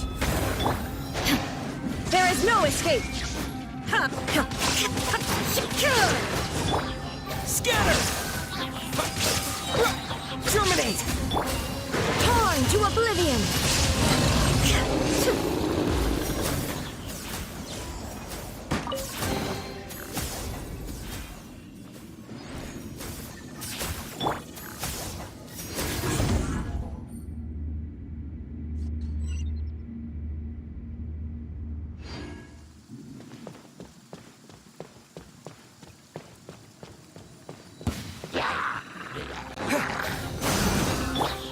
Order guide you.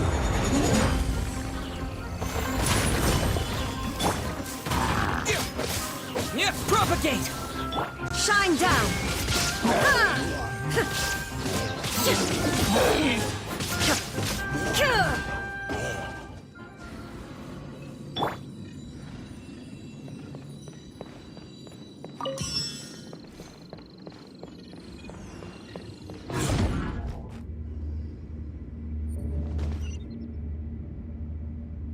All the water that used to be here has turned into rain! Then let's get through here before the water level rises.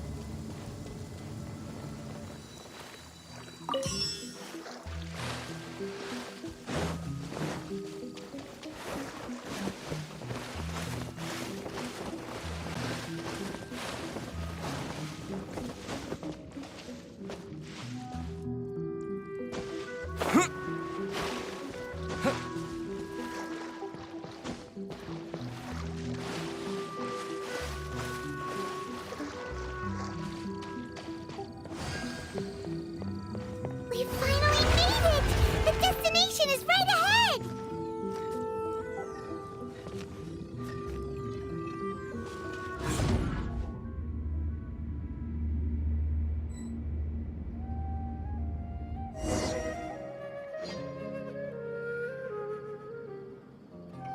Wow! A new place!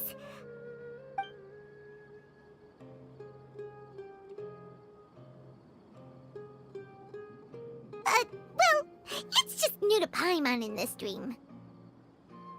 This should be the final destination. Huh? Really? Yeah, these are just ordinary city streets. I have powers related to dreams, so it's usually easy for me to tell who's dreaming and who's created by dreams. I guess only those who have thoroughly accepted this dream will be able to come here. There are so many people here. How can we find the host? Don't worry, I have a way.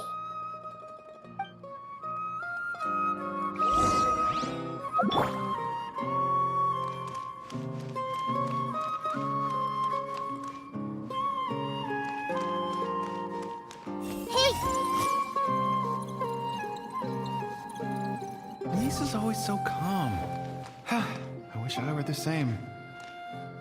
He's just in an ordinary dream, so it shouldn't be him. I see everything. Shadia has such good taste. I can never go wrong with her opinion. No, it doesn't seem to be her.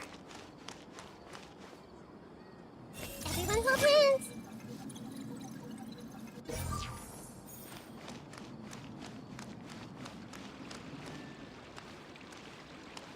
Hey! Who doesn't want a dream to last forever? He's just entered the dream recently. It's definitely not him. However...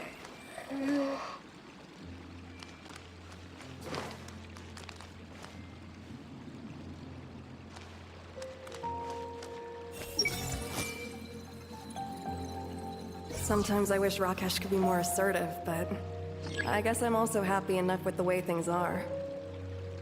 No, it's not her, unfortunately.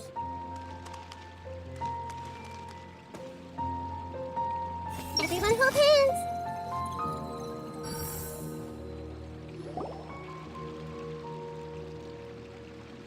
You know, I've heard that plants grow better if you play music for them. And on that note, it's been a while since I last heard you play. Sorry, I've been a little busy these last couple days.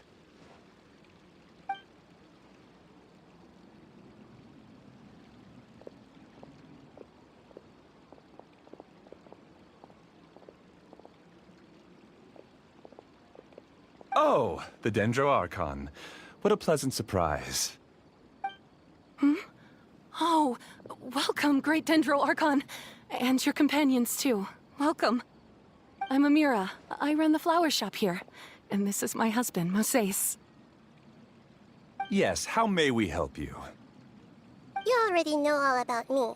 There's no need for all the pleasantries. Perhaps I should call you the dream's owner? As expected of the Dendro Archon. I'm sorry, Amira. It seems my research has attracted the Dendro Archon's attention. Why don't you go back to the flower shop? I'll come help you a little later. Okay, of course, dear. I'll see you later.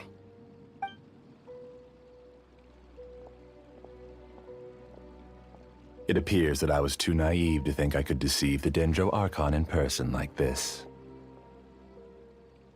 To avoid looking like too much of a fool, allow me to ask the first question. How well would you say you understand this dream? This dream was built by the Akasha, and it has the power to create imaginary people who no longer exist in the real world. As for you, you found a unique way to become the owner of this dream, going so far as to have even given up the ability to wake up again. Given up the ability to wake up? Impressive! You truly are the embodiment of wisdom.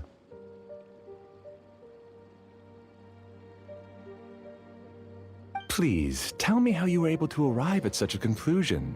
In return, I'll answer the question you're most curious about. It's simple. Apart from you, this space only consists of real people who are dreaming and imaginary people who are created here. Although you are here and appear no different from the others, I can't sense your dream. How can I wake up a person who's already awake? Fascinating. Since you're the fully awake owner of this dream, it can never collapse from you waking up. Theoretically, this should also give you absolute control over this place. I have to admit, it really doesn't get much better than that. But even knowing all of that, one question remains. How did you do it? Isn't the answer right in front of you, great Dendro Archon? It's because I've dedicated my entire reality to this dream. I uploaded my entire consciousness into the Akasha when it was still running.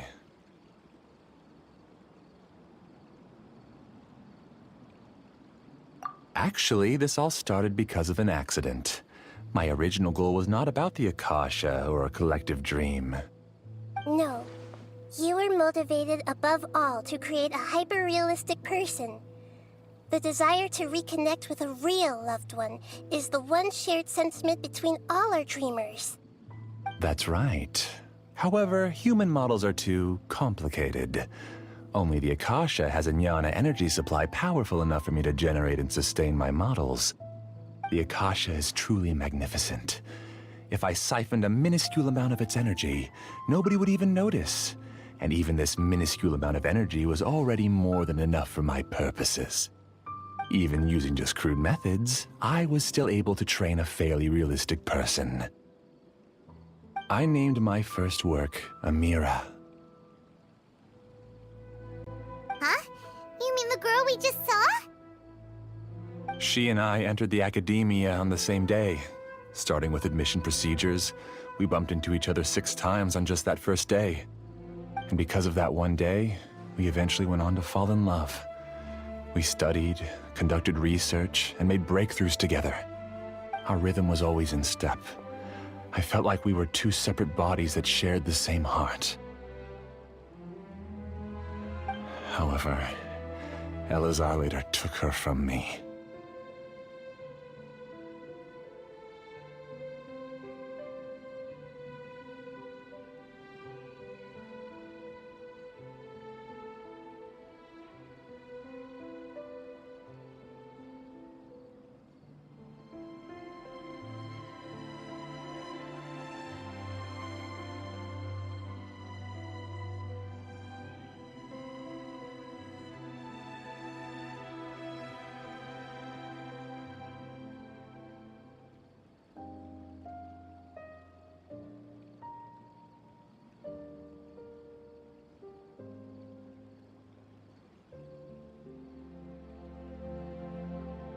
Yes, I need more training samples to perfect Amira's personality. I found their details in the Akasha's database. Using the pretext of testing for mental health disorders, I implanted signaling devices in their bodies. This way I could connect them to a network, and Amira could feel their yearning. Little by little, they helped her to grow and develop a warm, human personality. To improve my efficiency and allow myself to focus on nothing but my research, I uploaded my consciousness as well, and became a part of the network. So, technically speaking, it's not that you won't wake up, it's that you can't wake up. Yes, because the Akasha was suddenly turned off, I lost all of my jnana energy. I became imprisoned in the very network I had constructed. At first, I panicked.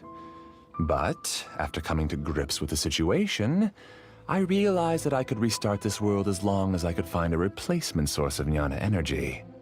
That means everyone in the network is providing you with jnana energy! That's all there really is to it. I don't think I'm doing anything wrong. I'm just saving them as well as myself. I provide a beautiful dream, and in return, I harvest their jnana energy as fuel for the dream. They can wake up anytime they wish. People need to sleep anyway, so why not have some beautiful dreams while they rest? I agree. This is the home we spent a great deal of effort on to build for ourselves. Yeah, she's right. We're staying here of our own free will. I don't understand this at all, but I just want to spend some more time with my family. I don't want them to be sad. Thank you, dear. Great Dendro Archon, I hope you can understand. You don't need to gather around here. It's all right. The Great Dendro Archon is nothing if not kind and considerate towards her people. She won't interfere with what we're doing here. Uh-oh. Now he's playing dirty.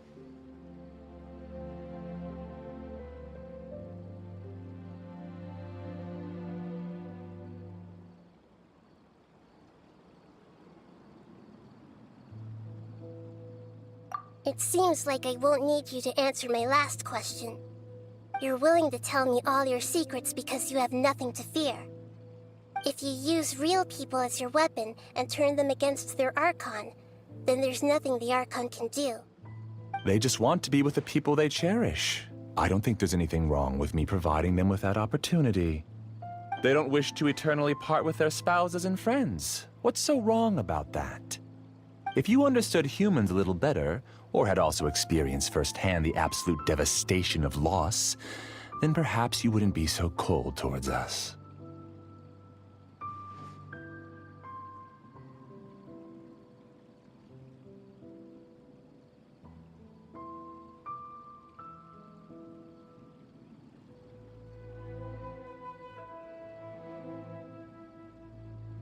If you had used your talents and determination for a just cause, you could have become a sage of the new generation. Unfortunately, you've committed one of the 6 cardinal sins of the Academia by attempting the forbidden and fearing none.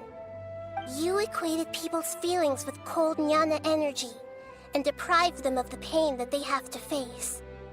You lured them into these dreams, and even now, remain completely unaware of how evil all of this truly is. Pain? Luring? Those kinds of things haven't existed here from the moment this world was created. She's right here. This is Ilmon's child, Haidar. Huh? My daughter? What's wrong with her? This dream relies on a set network, which means that only those with devices planted in their bodies can enter this world. Carefully think back and retrace your steps. I secretly went back to the mountainside with Haidar. Minar was already there waiting for me, and Haidar was able to see her mother. You mean she isn't actually the real Haidar? No, because unlike you, she can't enter this dream. The moment you came into this dream, it created a Haidar to realize your wish of reuniting with your family. So, tell me, where's the real Haidar? She's still out there on the mountainside. That's right. And she must have been terrified to see her father not in his right mind. Not to mention the monsters in that area. The situation is very dangerous. If Haidar's still out there, then... What are you talking about, Dad? I don't understand. I must wake up right now. I can't leave her there alone. Oh. It seems the others have also remembered something. People try to avoid pain and stay in their perceived bubbles of safety out of an instinct to protect themselves. This is human nature, but it is also one of their weaknesses. However, why are there still so many people striving to move forward, even when they know the path ahead is dangerous and painful? It's because people don't only live for themselves. They have families, loved ones, friends, and communities. They have dreams that they are still trying to achieve. But in this dream, you showed them only the most comfortable and soothing things. This entire world has been built on the foundation of buried and unseen pain. It's all just a well-devised scam. It seems like I've stayed in the dream for too long. I still have so many things I haven't done. Huh. I thought gods didn't understand humans. That would have explained why they created such a flawed world where countless tragedies took place. I didn't expect you to arrive at the answer through sheer power of observation. But unfortunately, it means nothing now. If you wanted to spend a little time in the waking world, go right ahead. In any case, I wanted to spend some time alone with Amira. As long as this dream continues to exist, you'll come back. Humans aren't as strong as you think, and even if you're a god, they won't always listen to you. It's time to purge all the extraneous data and noise.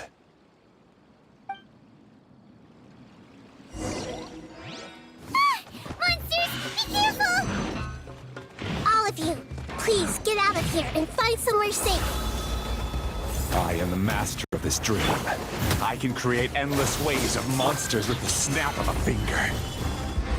Don't worry, they'll wake up before they get hurt. Amira doesn't like to see others in pain. If you know what's good for you, leave now!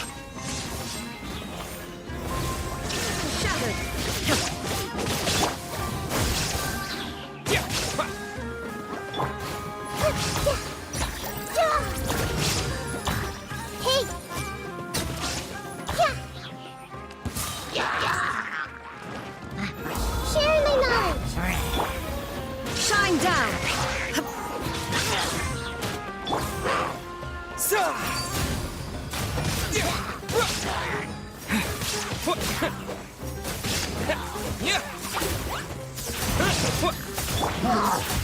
Inazuma shines eternal!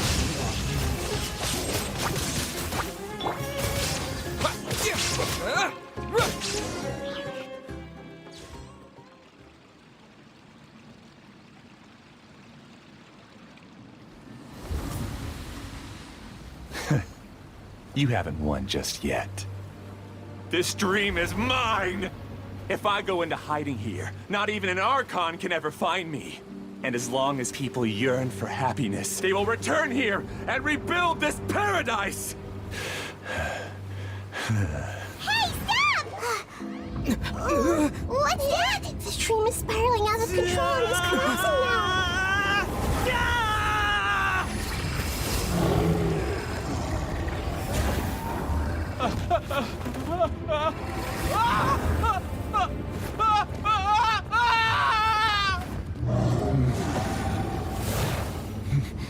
Oh no. Amira. Amira! Amira!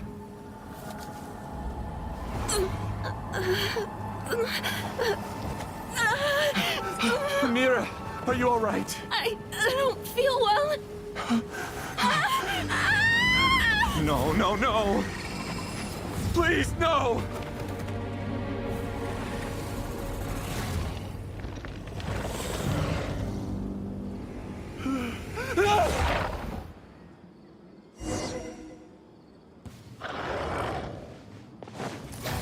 Get away from there!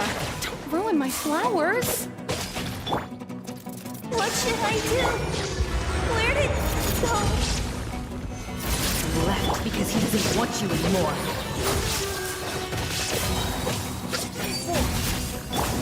Shine down! Now you shall perish!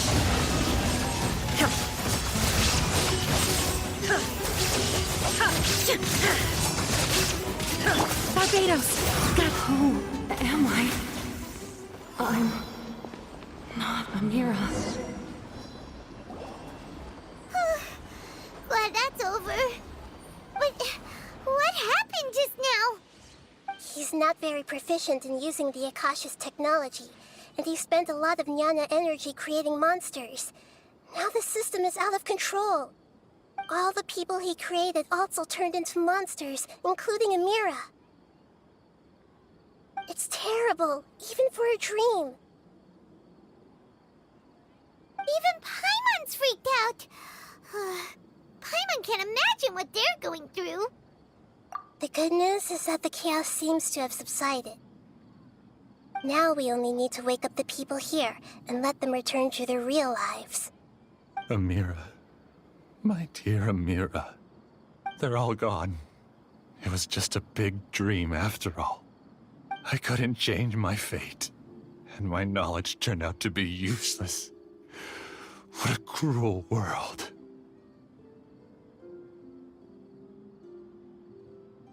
Do you still think this is our fault? I don't care about that anymore. The jnana energy used to sustain this dream has all been transformed into monsters. This dream will soon collapse and my consciousness along with it. Let me disappear with Amira. I'd rather turn into dust than to ever wake up again. It seems that everything that's happened is too much for him. He's lost all hope.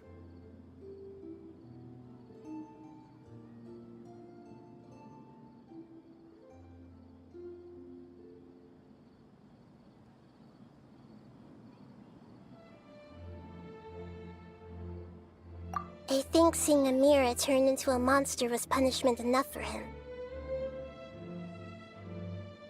After comprehending the hollowness of the unreal, it's time to revisit the meaning of existence. Existence? I'm different from the others. I've long given up everything outside of my consciousness. Using my knowledge of the Akasha, I have a way to extract your consciousness from here and put it inside a knowledge capsule. The Academia has probably kept your body, so you should be able to wake up soon. No need. Just let me disappear. Reality means nothing to me now.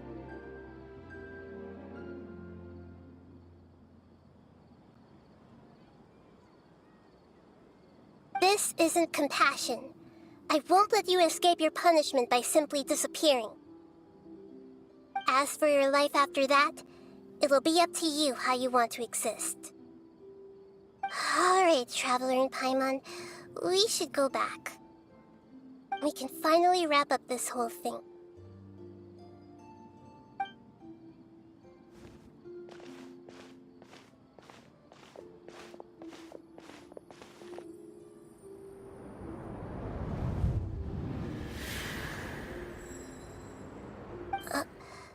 Uh-huh? What's wrong, Nahida? Oh, nothing. Let's tell the people here to gather at a moment of dreams after they wake up.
Oh, great!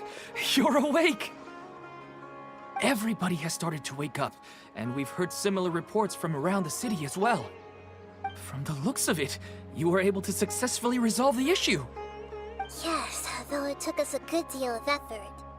There will be many people gathering here shortly, so please do your best to maintain order. I need to go to the Academia with them now, but we'll be back soon.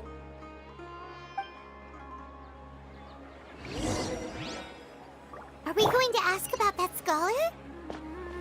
Yes, but it may take some time for him to wake up after his consciousness returns to his body. We can leave the rest to the Matra.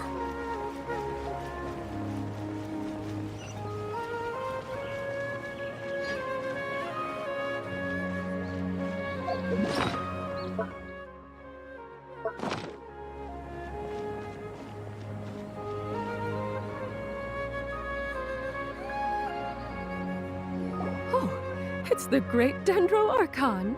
How can I help you? I would like to check the registration records of a Kasharawar scholar. He should be in an unconscious state right now. Okay, just a moment.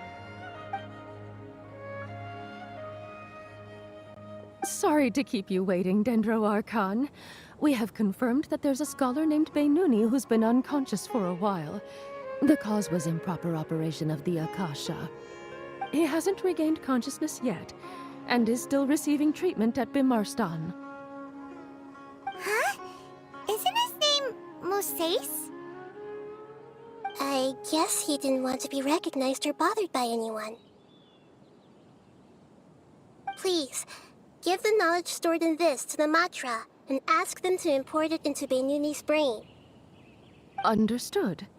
But for safety reasons, I need to know why. It's simple. This contains his consciousness. It's long been trapped inside of a dream. He's committed an act that affected the safety of Sumeru. After he wakes up, I'll inform the General Mahamatra of all the details. I see. I'll take care of this right away. Thank you, Great Dendro Archon. No problem. Alright. Everyone should have gathered at the Moment of Dreams by now. Let's head back.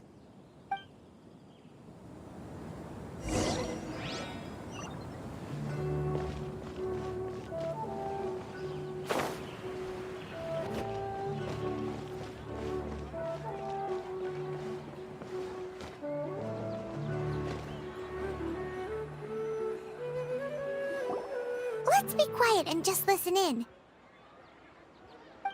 I wonder what she's going to say. Hello, all of you who have just woken up.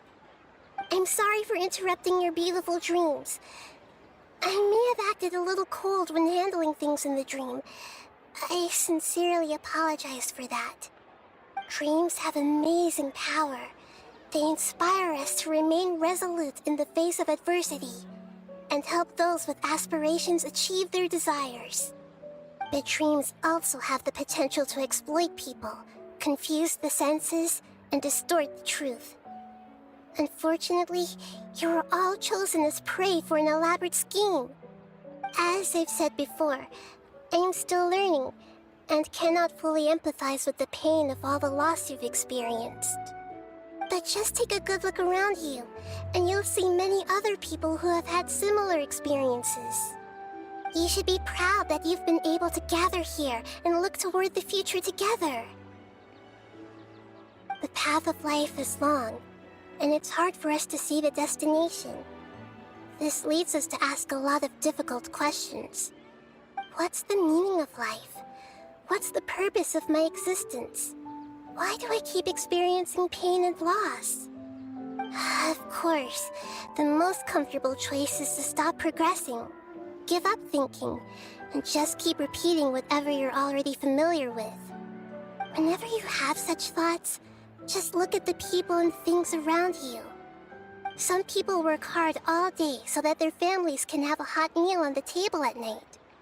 Some people travel all over the world in order to create art that resonates with all of Teyvat. Some venture in search of the world's secrets to prevent rapidly approaching, yet still unknown, world-shattering catastrophes. Life is not just about yourself. Each and every one of your actions shapes you and the world around you. Look, friends and family will remember what you've done, and even some people you've never met may benefit from your actions. Therefore, many people will strive forward to forge new paths, even if they have to endure great pain to do so. Once you begin your journey on that same difficult yet rewarding path, you'll come to know the answers to those big existential questions, yet they will no longer feel as life-defining as they did before. But if you were to believe that life is nothing but an empty, ephemeral dream, then that's also the only thing it'll ever become.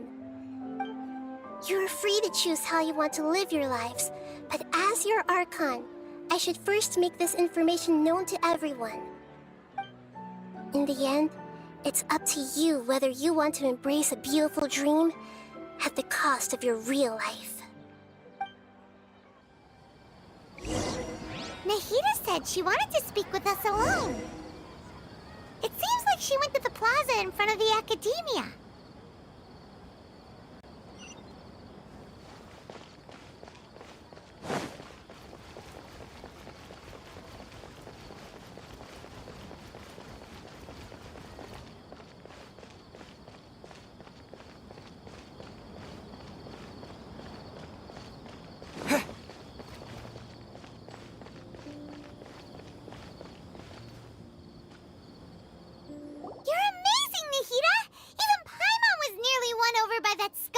that dream? Well, he's very good at manipulating the weaknesses of human nature, but perhaps he himself had fallen prisoner to them long ago. That dream was incredibly beautiful and enticing. Ordinary people couldn't see through it and easily lost themselves within it. But as long as you can still wake up, you can still move forward with your life.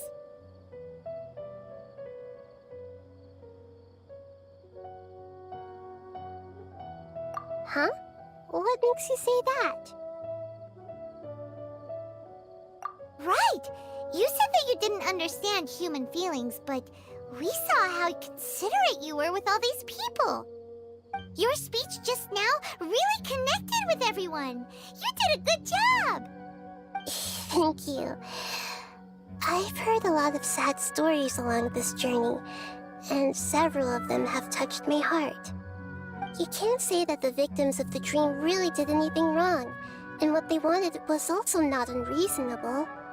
That's why I could understand them when they tried to resist us and protect the dream. But all of my understanding and stirred feelings probably can't even account for even 1% of the pain they've experienced. I don't think this 1% can be seen as an example of what you call empathy. You're too hard on yourself, that's for sure.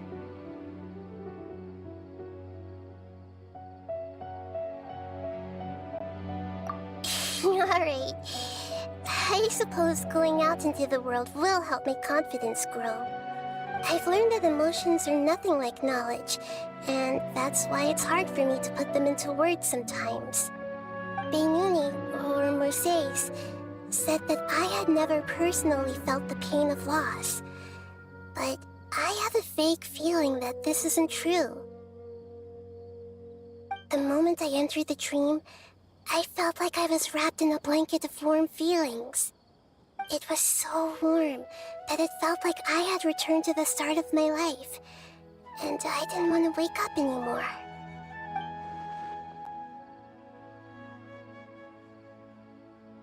But when I opened my eyes, the feeling was gone without a trace. If I have to make an analogy for it, I would say I can no longer see words on a piece of paper after they have been erased, but I can still see the slight indentations of where the words had been written. But now that I've experienced this dream, I think I can say with confidence that I won't dwell too much on the meaning of that warmth. It's enough that I can tell I was once supported by that warmth, and its existence has allowed me to get to where I am today. If I dwell too much on its exact nature, I would be putting the cart before the horse. I gave a speech to inspire my people, so if I were to fail to live up to those words myself, then that would be too embarrassing.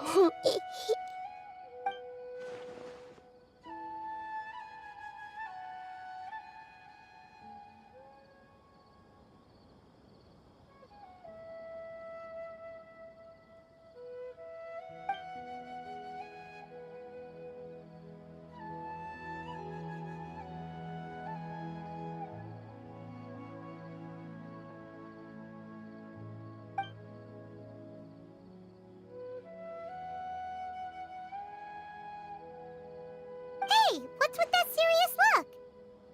You keep looking like there's something you want to say. Is there anything you want to tell me? Okay. Since we just woke up, let's stretch a little bit. A new day is about to begin.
Your theory is just putting the cart before the horse.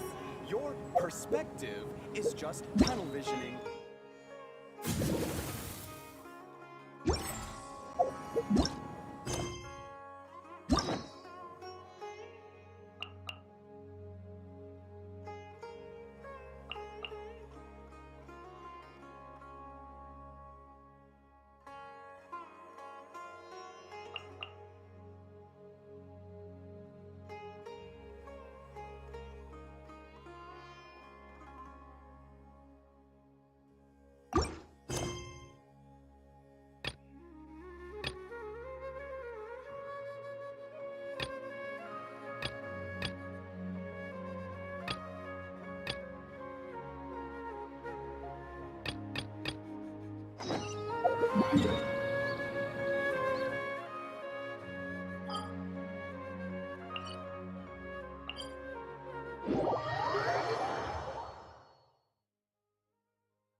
As I gaze out upon the